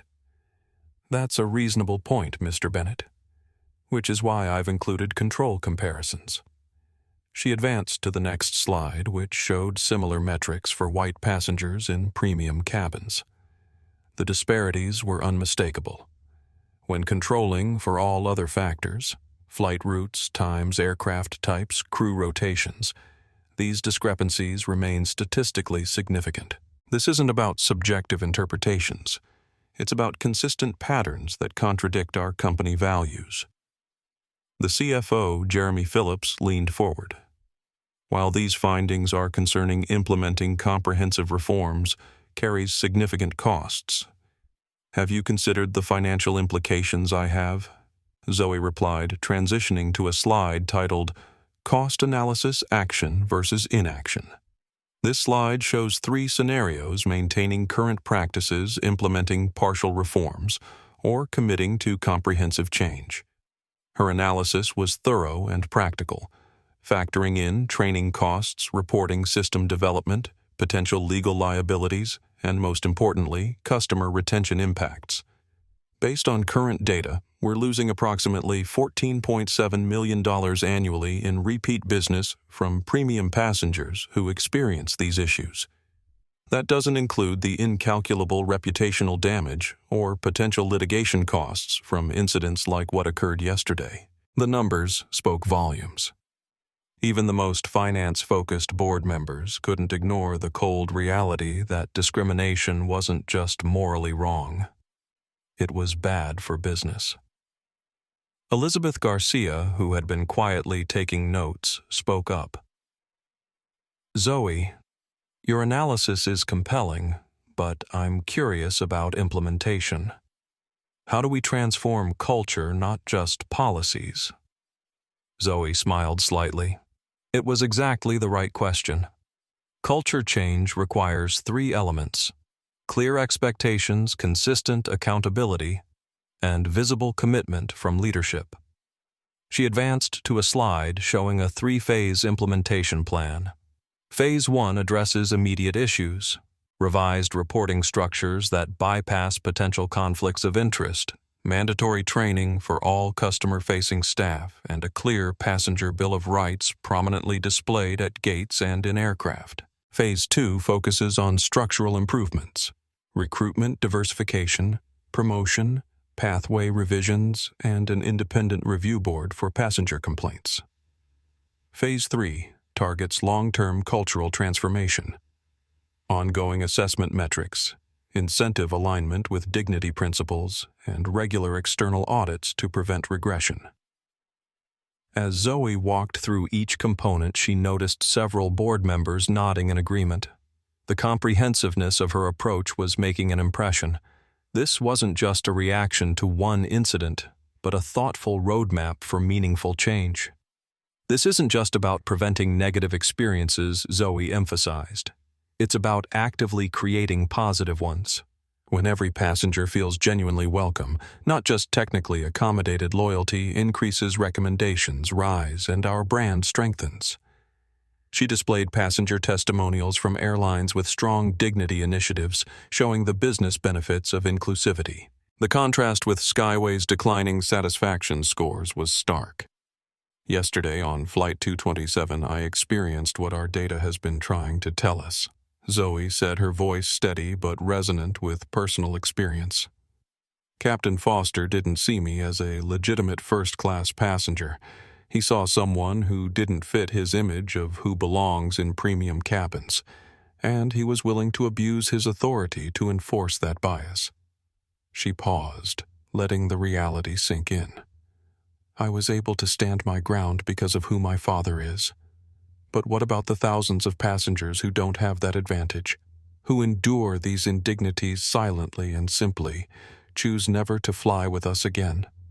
The question hung in the air, challenging each person in the room to consider the human cost behind the statistics. Skyway Airways was founded on the principle that excellence is for everyone. Zoe continued displaying a photo of her father from the airline's early days. Not just those who look a certain way or have certain connections, but everyone who chooses to fly with us. Somewhere along the way, we've drifted from that vision. This initiative is about finding our way back. As Zoe concluded her presentation and returned to her seat, the boardroom was silent. Not with discomfort, but with the weight of recognition. What they had just witnessed wasn't just an extraordinary performance from a 13-year-old, but a clear-eyed assessment of a problem they could no longer ignore.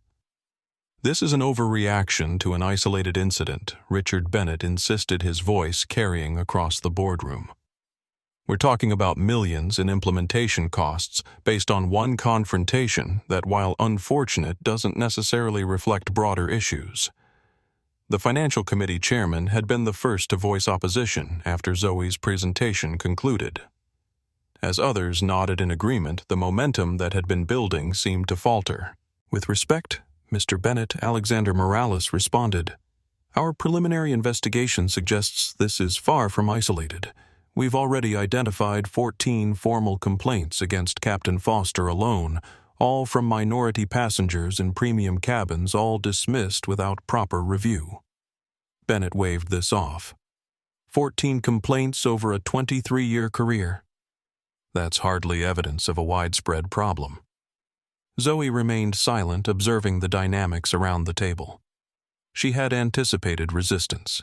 Change of this magnitude rarely came without it, but she was also assessing which board members might be persuadable versus those firmly entrenched in opposition. CFO Jeremy Phillips added his concerns. The training costs alone would exceed $3.2 million in the first year. Add system development, external consultants, and productivity impacts during implementation.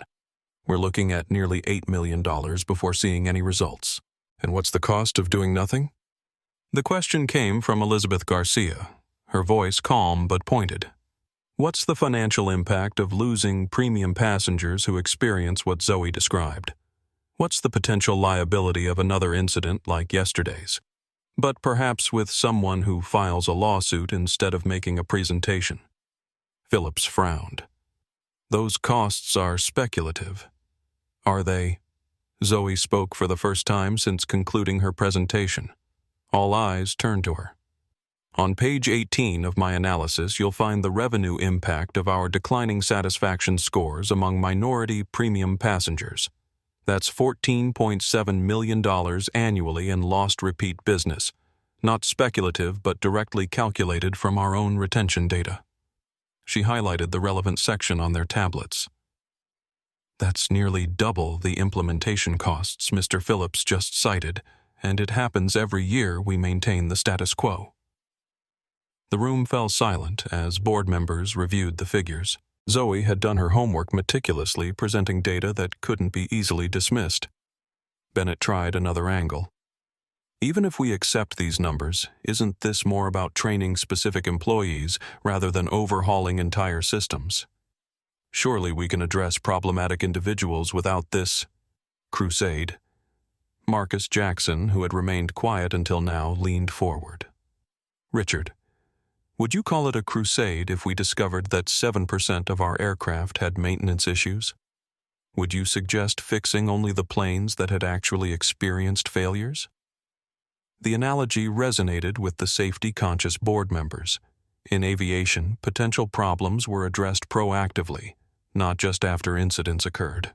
This isn't about politics or sensitivity, Marcus continued. It's about ensuring consistent excellence for every passenger who chooses Skyway. That was my brother's vision when he founded this airline, and it's a vision worth recommitting to. Another board member, Harold Thompson, representing institutional investors, cleared his throat. I appreciate the sentiment, but my constituents are concerned with quarterly returns, not moral missions. How does this initiative improve shareholder value? Brand integrity drives valuation. Zoe replied without hesitation. When United Airlines dragged a passenger off a flight in 2017, their stock dropped 4% in 24 hours, a $1.4 billion loss in market capitalization. Southwest's commitment to customer experience has historically supported premium valuation multiples compared to competitors. She advanced to a slide comparing airline valuations against customer experience metrics. The correlation is clear. Airlines that consistently deliver positive experiences for all passengers maintain higher P/E ratios and greater investor confidence during market fluctuations. Thompson studied the data with newfound interest. Zoe had framed the issue in terms he understood: financial performance and shareholder value, not just moral imperatives.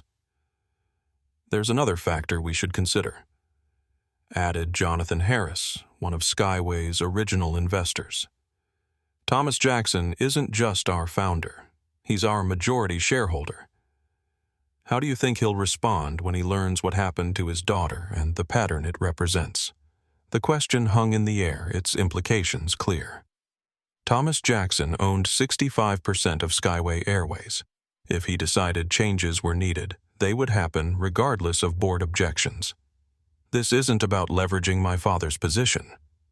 Zoe interjected, her tone firm but not confrontational.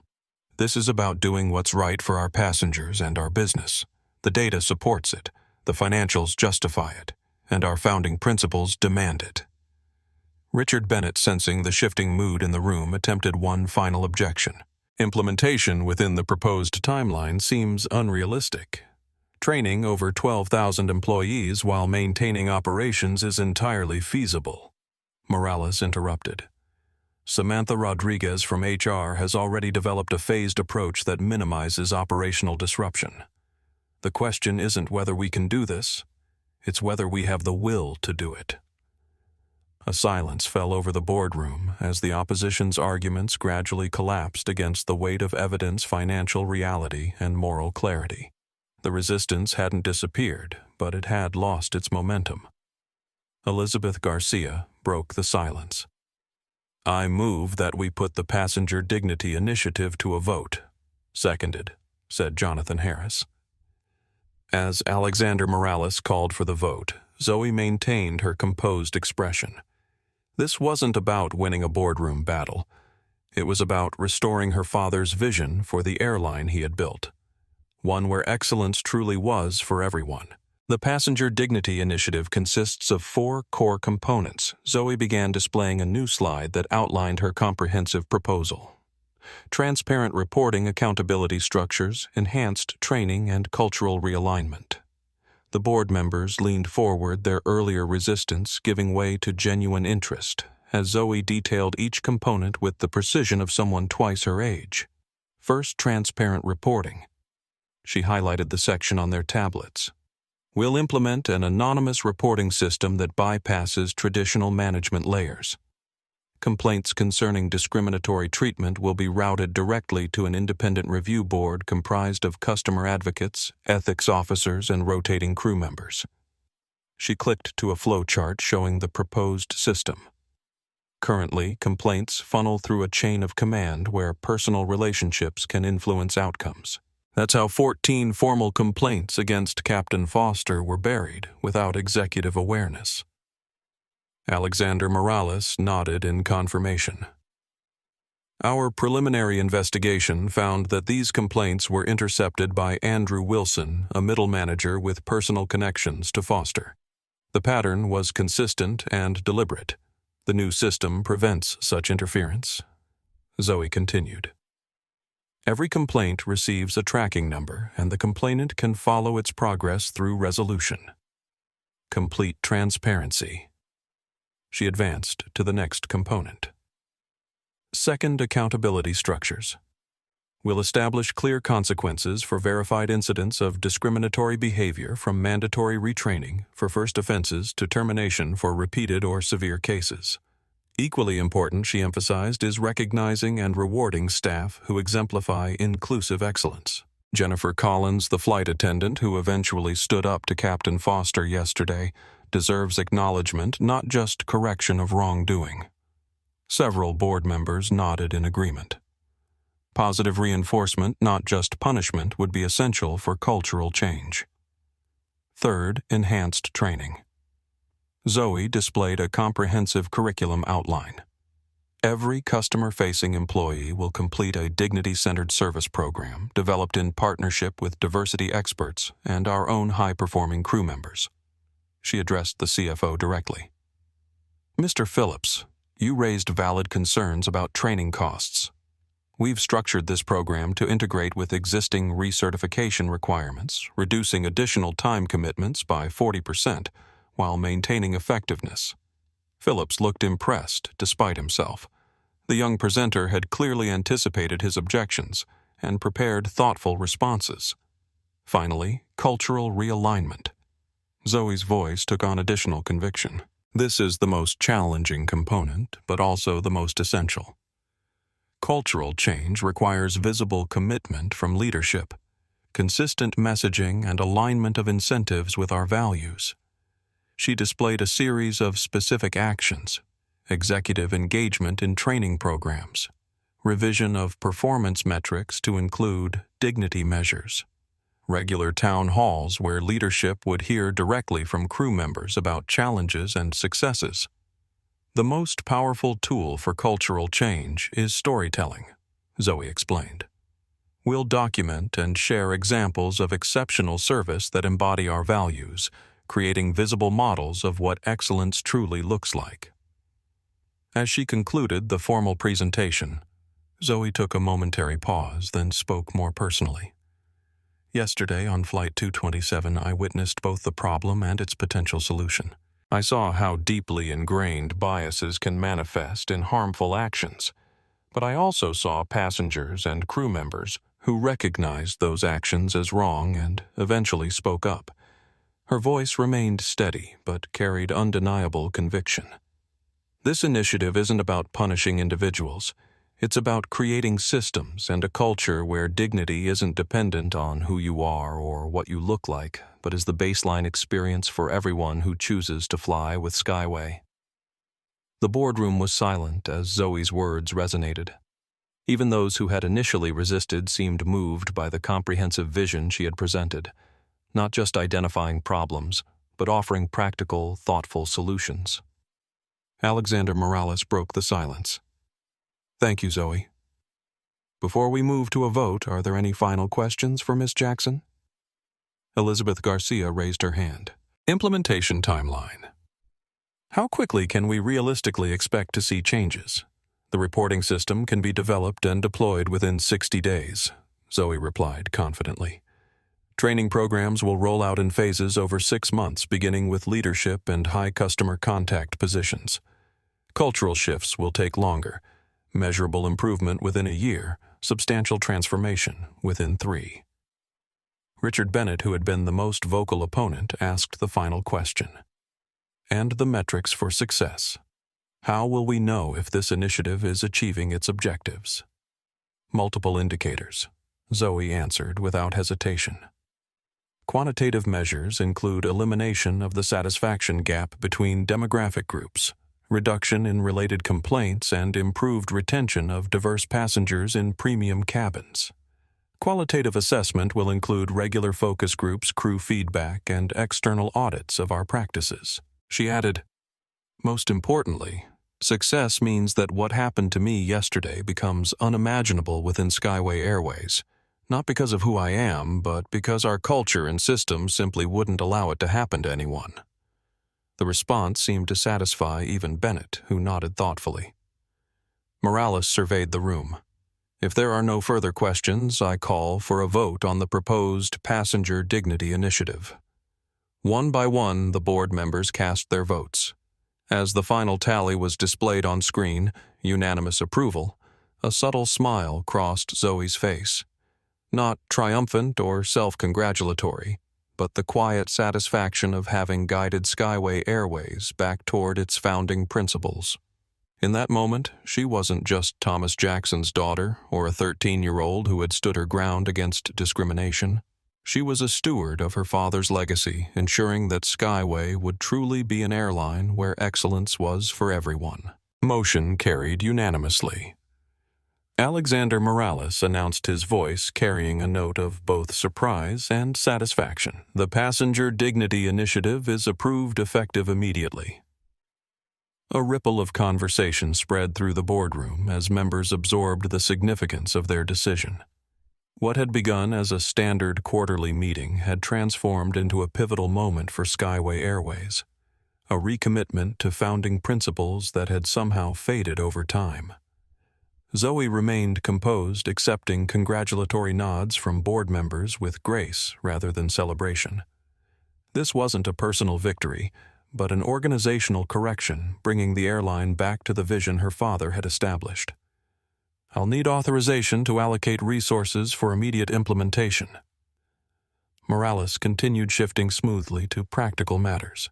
"Given the board's approval, I propose establishing a dedicated team reporting directly to me with representatives from operations training, HR, and customer experience." Richard Bennett, who had been the strongest voice of opposition, now leaned forward constructively.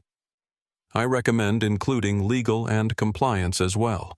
We need to ensure all changes align with regulatory requirements and minimize liability during transition." "Agreed," Morales nodded. "And I'd like Samantha Rodriguez to lead the implementation effort.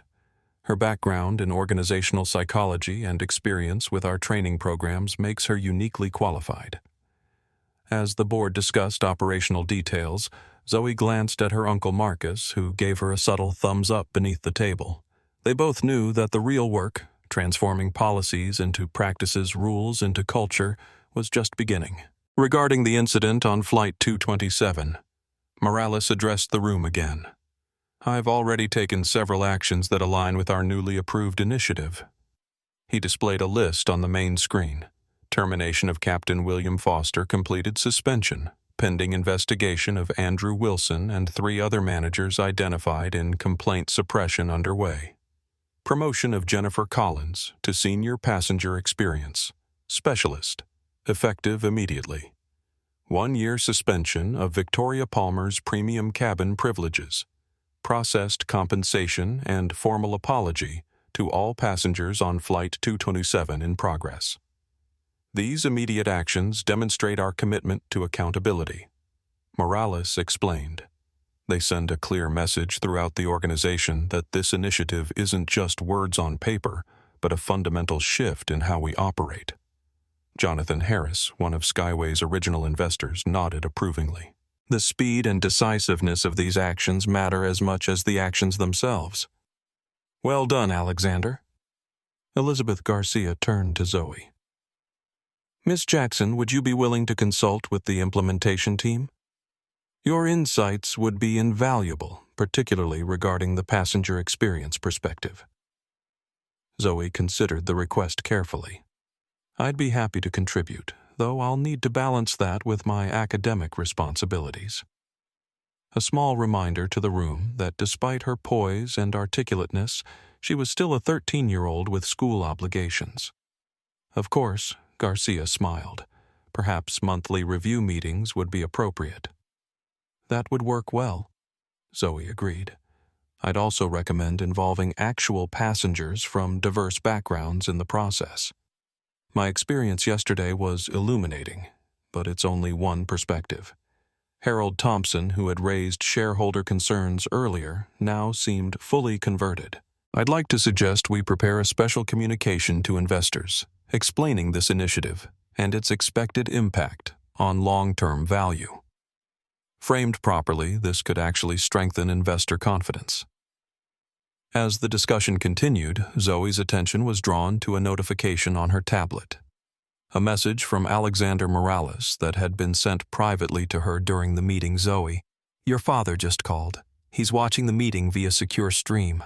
Said to tell you he's never been prouder. We'll connect you after we adjourn. She touched her mother's pearl earring gently, a small gesture of gratitude that went unnoticed by most in the room. Knowing her father had witnessed her presentation and approved meant more than the unanimous board vote. The meeting continued with methodical efficiency, transitioning from approval to implementation planning. Budget allocations were confirmed, timelines established, responsibilities assigned. What had seemed impossible hours earlier, a comprehensive overhaul of how Skyway Airways approached passenger dignity, was now in motion.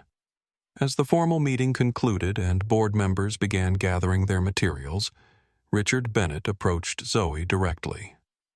Miss Jackson, he said, his earlier skepticism replaced by genuine respect. I owe you an apology. I initially dismissed your proposal as an emotional reaction to a personal incident. I was wrong. Zoe met his gaze steadily. Thank you, Mr. Bennett. But what matters isn't who was right or wrong, it's that we're moving forward together. Bennett nodded, seemingly impressed by her maturity. Your father built something remarkable with Skyway, and after today, I believe it's in good hands for the future. As the boardroom gradually emptied, Morales approached with a tablet displaying a video call interface. Your father's waiting to speak with you. Zoe took the tablet, Thomas Jackson's face appearing on screen. Despite his hospital setting, his eyes were bright with pride.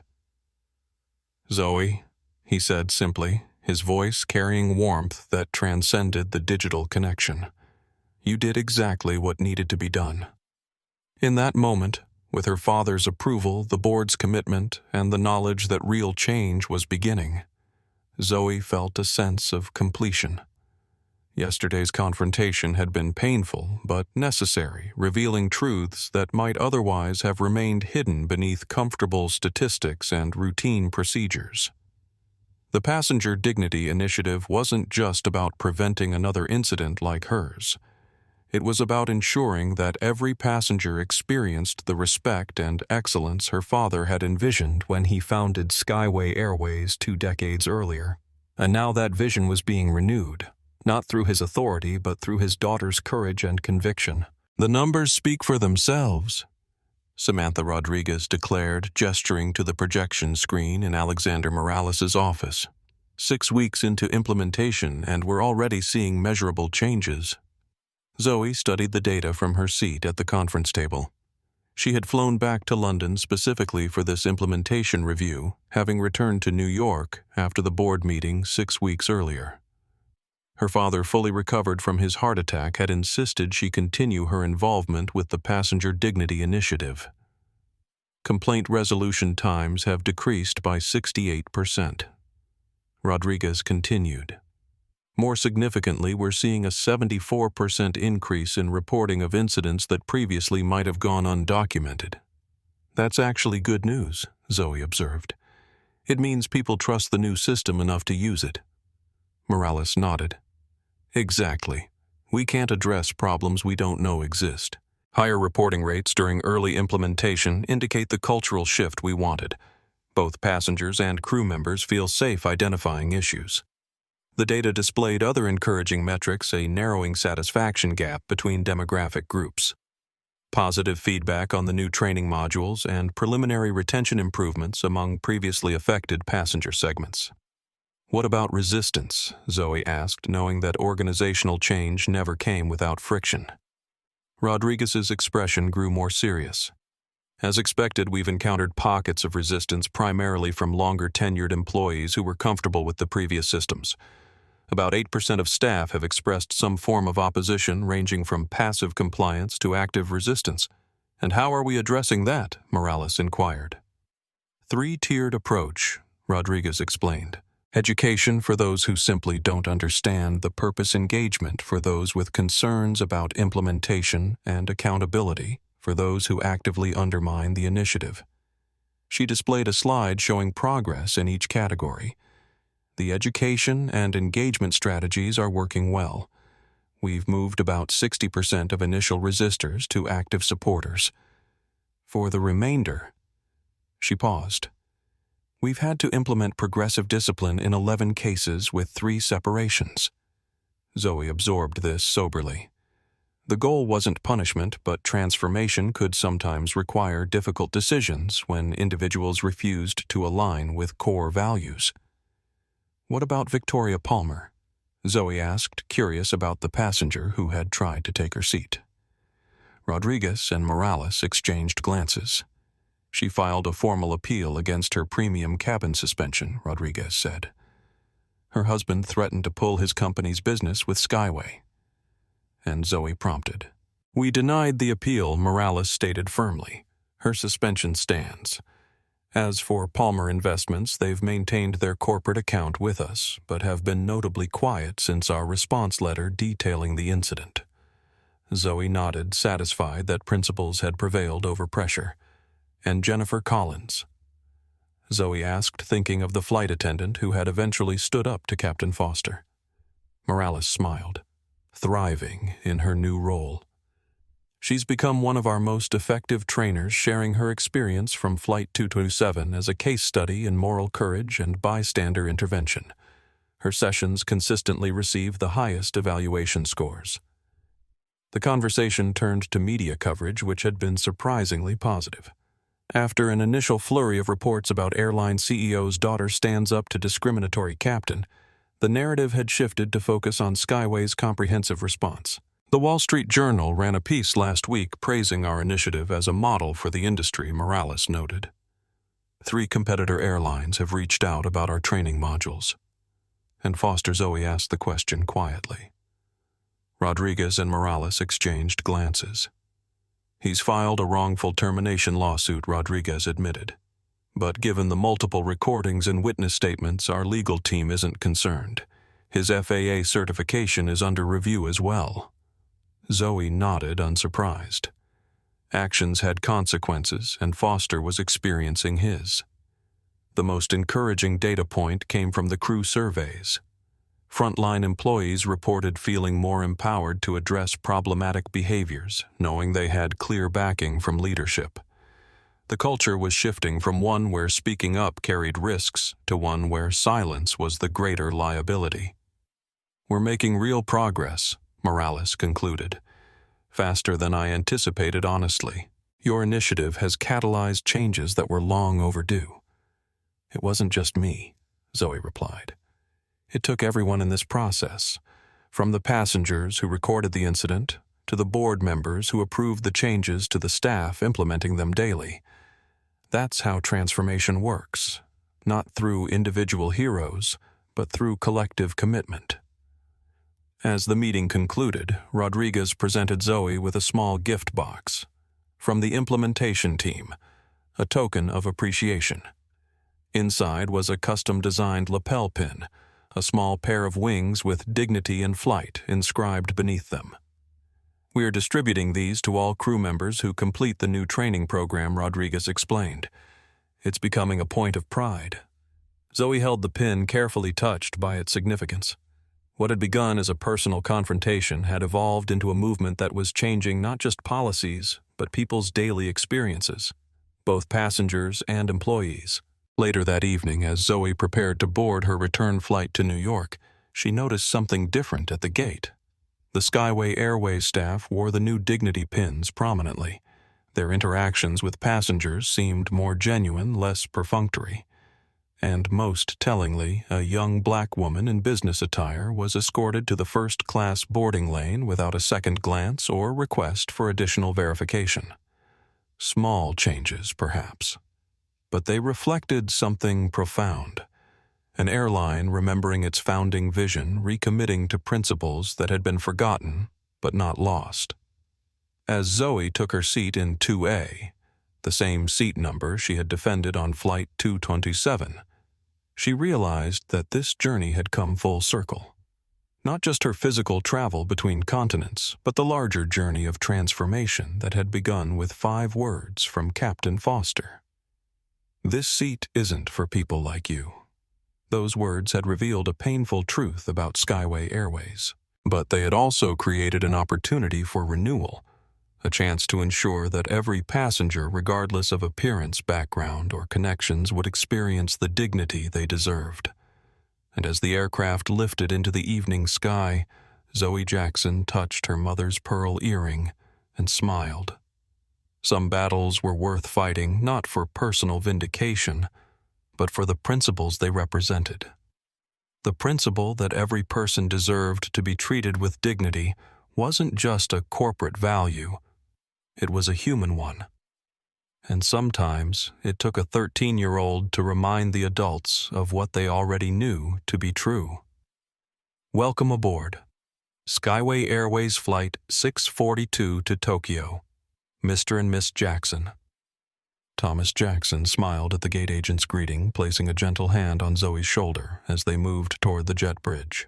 1 month after the implementation of the Passenger Dignity Initiative, father and daughter were traveling together for the first time since the incident that had sparked transformation throughout the airline.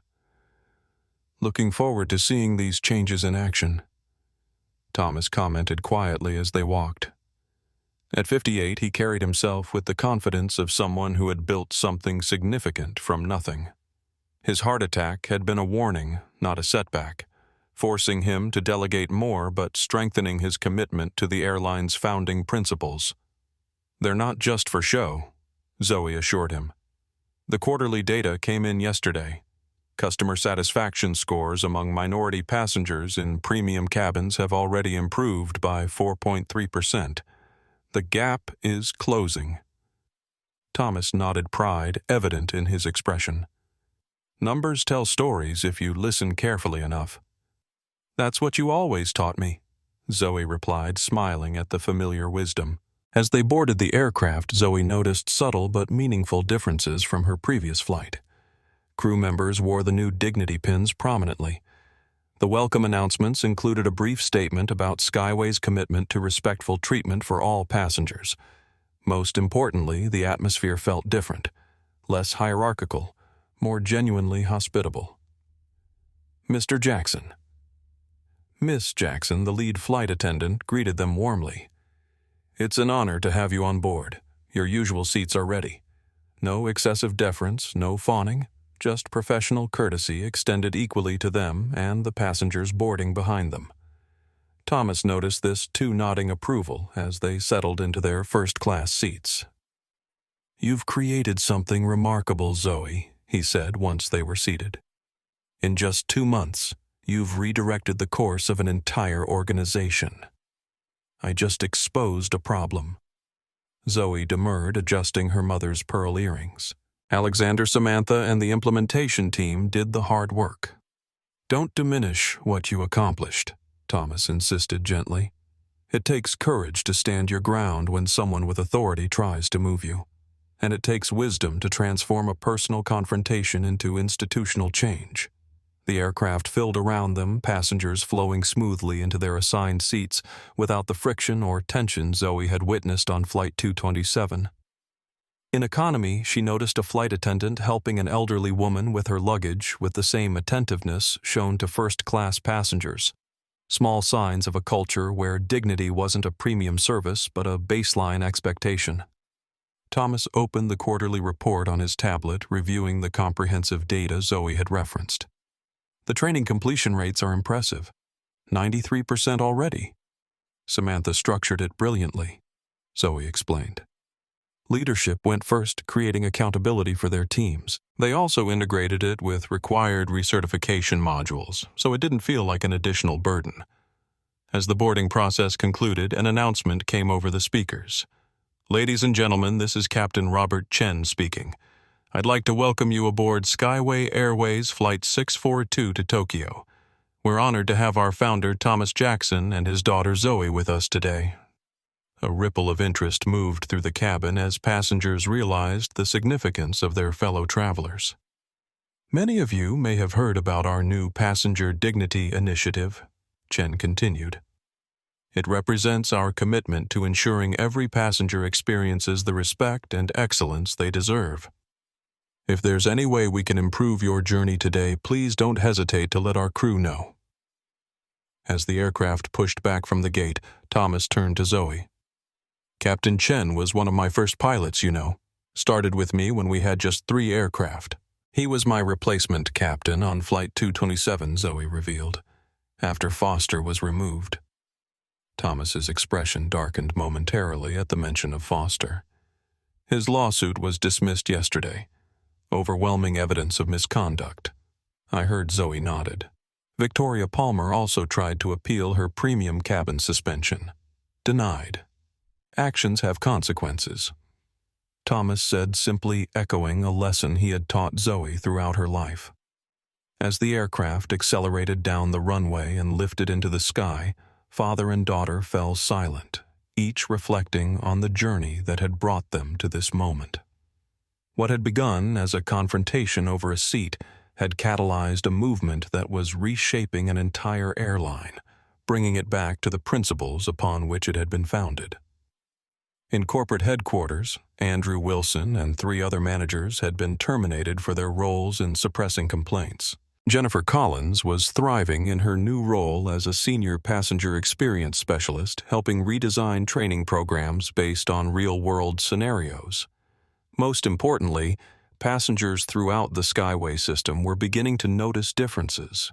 Not dramatic changes, but meaningful shifts in how they were treated, welcomed, and valued. Excellence was becoming once again truly for everyone. The Jackson Protocol has been adopted by 4 competitor airlines in the past month alone. Alexander Morales announced standing before the assembled executives in Skyway's quarterly leadership meeting.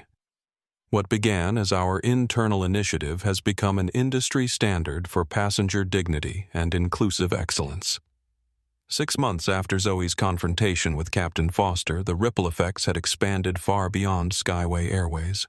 The comprehensive approach to ensuring passenger dignity, now formally named the Jackson Protocol in honor of both Thomas and Zoe, had garnered attention throughout the aviation industry and beyond. Thomas Jackson, seated at the head of the conference table, nodded appreciatively. Numbers Samantha Rodriguez stepped forward with the data presentation. Customer satisfaction scores have equalized across all demographic categories in premium cabins. The 7% gap has been eliminated. Overall satisfaction is up 5.2% system-wide, with the most significant improvements among minority passengers. She advanced to the next slide. Retention rates have improved 12% among previously affected segments. The financial impact is clear. An estimated $23.4 million in preserved revenue that would have been lost to competitors under our previous conditions. The CFO, Jeremy Phillips, once skeptical about the initiative's costs, now leaned forward with interest. ROI has exceeded projections by 27%. Implementation costs were fully recovered within 4 months, with ongoing positive impact on quarterly earnings. Thomas glanced at Zoe, seated quietly beside him, pride evident in his expression. What she had initiated wasn't just morally right. It was proving to be sound business practice as well.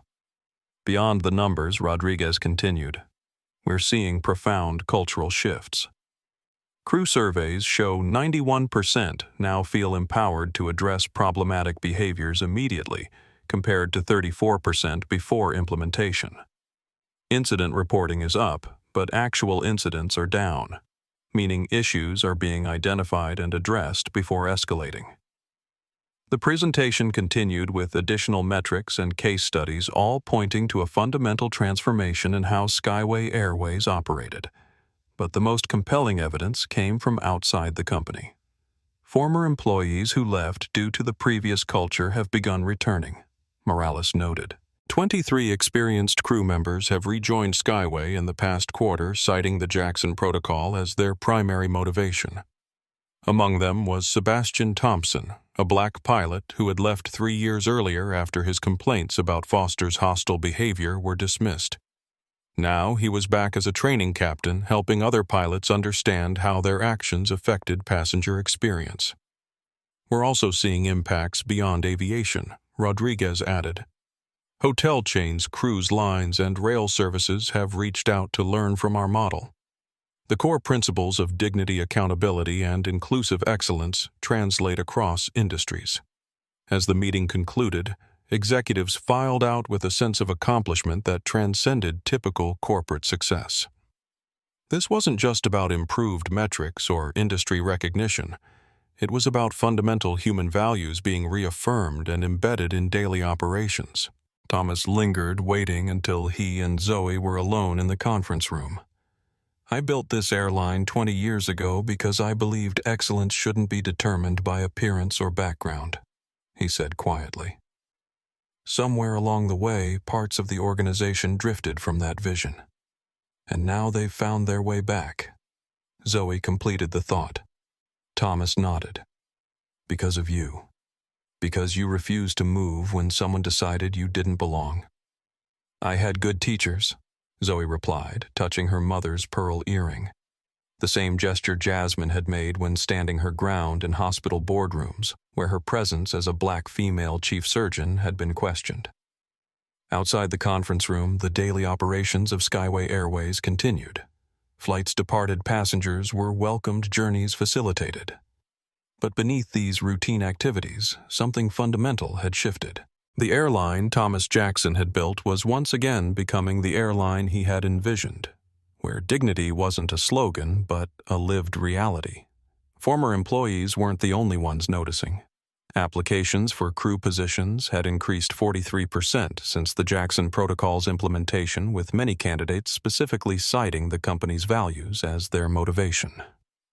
Industry publications had featured Skyway's transformation in cover stories. Competitors were scrambling to adopt similar approaches, recognizing that treating passengers with consistent dignity wasn't just ethical, it was good business. And at the center of this transformation was a 13-year-old girl who had simply refused to give up her rightful seat, not out of stubbornness or entitlement, but out of a deep understanding that dignity wasn't negotiable. As Thomas and Zoe walked through the operations center, staff members acknowledged them with respectful nods. Not the nervous deference once shown to the founder and his daughter, but the genuine respect accorded to leaders who had earned it through actions that matched their words. "Your mother would be so proud," Thomas said softly as they reached the elevator. "I know," Zoe replied, her quiet confidence reflecting both parents' influence, her father's vision, and her mother's unwavering dignity. "She is. Your boarding pass, Miss Jackson." 1 year to the day after the confrontation on Flight 227, Zoe stood at a Skyway Airways gate at JFK International Airport. She wore a different blazer now, navy blue instead of burgundy, but the same pearl earrings that had belonged to her mother. The gate agent scanned her pass and smiled warmly. "Seat 2A is ready for you. Have a wonderful flight to London." No questions about her age, no suspicious glances. No implicit suggestion that she didn't belong in first class. Just professional courtesy extended equally to every passenger regardless of appearance. As Zoe walked down the jet bridge, she reflected on how much had changed in a single year. The Jackson Protocol had transformed Skyway Airways from within, establishing new systems and standards that ensured dignity for all passengers. But more importantly, it had changed the daily experiences of thousands of people who might never know the catalyst for that transformation. Boarding the aircraft, Zoe was greeted by a young flight attendant whose name tag read, Sophia Martinez. "Welcome aboard, Miss Jackson," Sophia said, gesturing toward the first-class cabin. "May I show you to your seat? I know where it is." "Thank you," Zoe replied with a small smile. 2A. As she settled into the now familiar leather seat, Zoe noticed the dignity pin on Sophia's uniform, the small wings with dignity in flight inscribed beneath them. What had begun as a symbol for the implementation team had become standard for all Skyway crew members, worn with genuine pride. The first-class cabin filled around her, business executives typing last-minute emails, tourists excited for London adventures, a famous musician with subtle designer headphones. The diversity was notable, not just in appearance, but in style, age, and demeanor. First class was no longer a homogeneous space, but reflected the varied tapestry of travelers Skyway served. Captain Elena Rivera's voice came over the speakers. "Ladies and gentlemen, welcome aboard Skyway Airways Flight 227 to London Heathrow. We're particularly honored today to have with us Zoe Jackson, whose courage exactly 1 year ago helped Skyway recommit to our founding principle, that excellence is for everyone." A ripple of recognition moved through the cabin. Some passengers glanced at Zoe with newfound understanding. Others nodded respectfully. A few who had read about the incident smiled in appreciation. Sophia approached with a glass of orange juice. "Before takeoff, Miss Jackson." "Thank you." Zoe accepted the drink. "And please, just call me Zoe." "Of course." Sophia hesitated, then added quietly, "I joined Skyway because of the Jackson Protocol. I used to work for a competitor where, well, let's just say, dignity wasn't always the priority. What you started has changed things for crew members too, not just passengers." The simple acknowledgement carried more weight than elaborate praise. Real change wasn't measured in policies or press releases, but in daily experiences. In Sophia, finding a workplace where she could serve with pride and passengers feeling genuinely welcome, regardless of appearance, and crew members being empowered to uphold values rather than just follow procedures. Across the aisle, a middle-aged man settled into his seat. Noticing Zoe, he smiled politely. "Excuse me, but aren't you the one who started the Dignity Initiative?" "I was involved," Zoe acknowledged modestly. "My daughter works for United Airlines now, but she started with Skyway," he explained. "She tells me they've adopted your protocol too. It's making a real difference in how they operate." Zoe had heard similar stories throughout the year. Continental Airways, Pacific Star, and Emirates One had all implemented versions of the Jackson Protocol, adapting its principles to their own operations. What began as one airline's internal reform had evolved into an industry-wide movement. Industry publications had taken notice too. Last month's Aviation Business Review featured Skyway on its cover with the headline, "The Dignity Revolution: How One Airline Transformed Passenger Experience." The article detailed how Skyway's customer satisfaction scores had reached record highs, with particular improvement among previously marginalized passenger groups. But the most meaningful changes weren't in magazine articles or industry awards. They were in the small daily interactions that defined the passenger experience. A flight attendant's genuine smile, a gate agent's respectful assistance, a captain's welcoming announcement that made everyone feel valued. And there were broader impacts, too. When Victoria Palmer's 1-year suspension ended last week, she had written a surprising letter to Skyway's customer service department, acknowledging her behavior and expressing appreciation for the lesson learned. "I understand now that privilege isn't an entitlement to special treatment," she wrote. "True dignity comes from respecting the dignity of others." Even William Foster, after his wrongful termination lawsuit was dismissed, had undergone a period of reflection. His recent application to serve as a volunteer mentor with an aviation program for disadvantaged youth suggested he might be finding his way toward redemption. As for Andrew Wilson and the other managers who had systematically buried complaints, they faced more complicated paths. Some had left aviation entirely. Others had accepted responsibility and sought opportunities to make amends. The Jackson Protocol's emphasis on accountability with opportunities for growth meant that even those who had failed could find ways to contribute positively if they were willing to change. As Flight 227 prepared for takeoff, Zoe checked her messages one last time. A text from her father appeared on screen. 1 year later. You stood your ground and changed an entire industry. Your mother would be so proud. I know I am. Zoe touched her mother's pearl earring gently, feeling the connection to her mother's legacy of quiet strength and unwavering dignity. Dr. Jasmine Jackson had taught her daughter that respect wasn't earned through appearance or status, but was the baseline everyone deserved. That lesson, applied in a first-class cabin when a captain had decided she didn't belong, had transformed not just an airline but an industry. Would you like to see the latest satisfaction scores? Sophia asked, noticing Zoe's reflective expression as she returned to collect her empty glass. They were just released to staff this morning. Pretty remarkable. I'd like that, Zoe replied. Sophia showed her a tablet displaying the quarterly report. The 7% satisfaction gap that had first alerted Zoe to the problem had not only closed but reversed.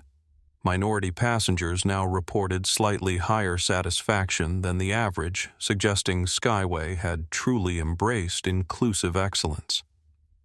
It's not just about the numbers, though, Sophia added. It's how different it feels to work here now. There's this sense that we're all part of something important, that how we treat people truly matters. As the aircraft accelerated down the runway, Zoe felt a sense of completion that transcended her initial goal. When she had refused to give up seat 2A a year ago, she'd been defending her own dignity.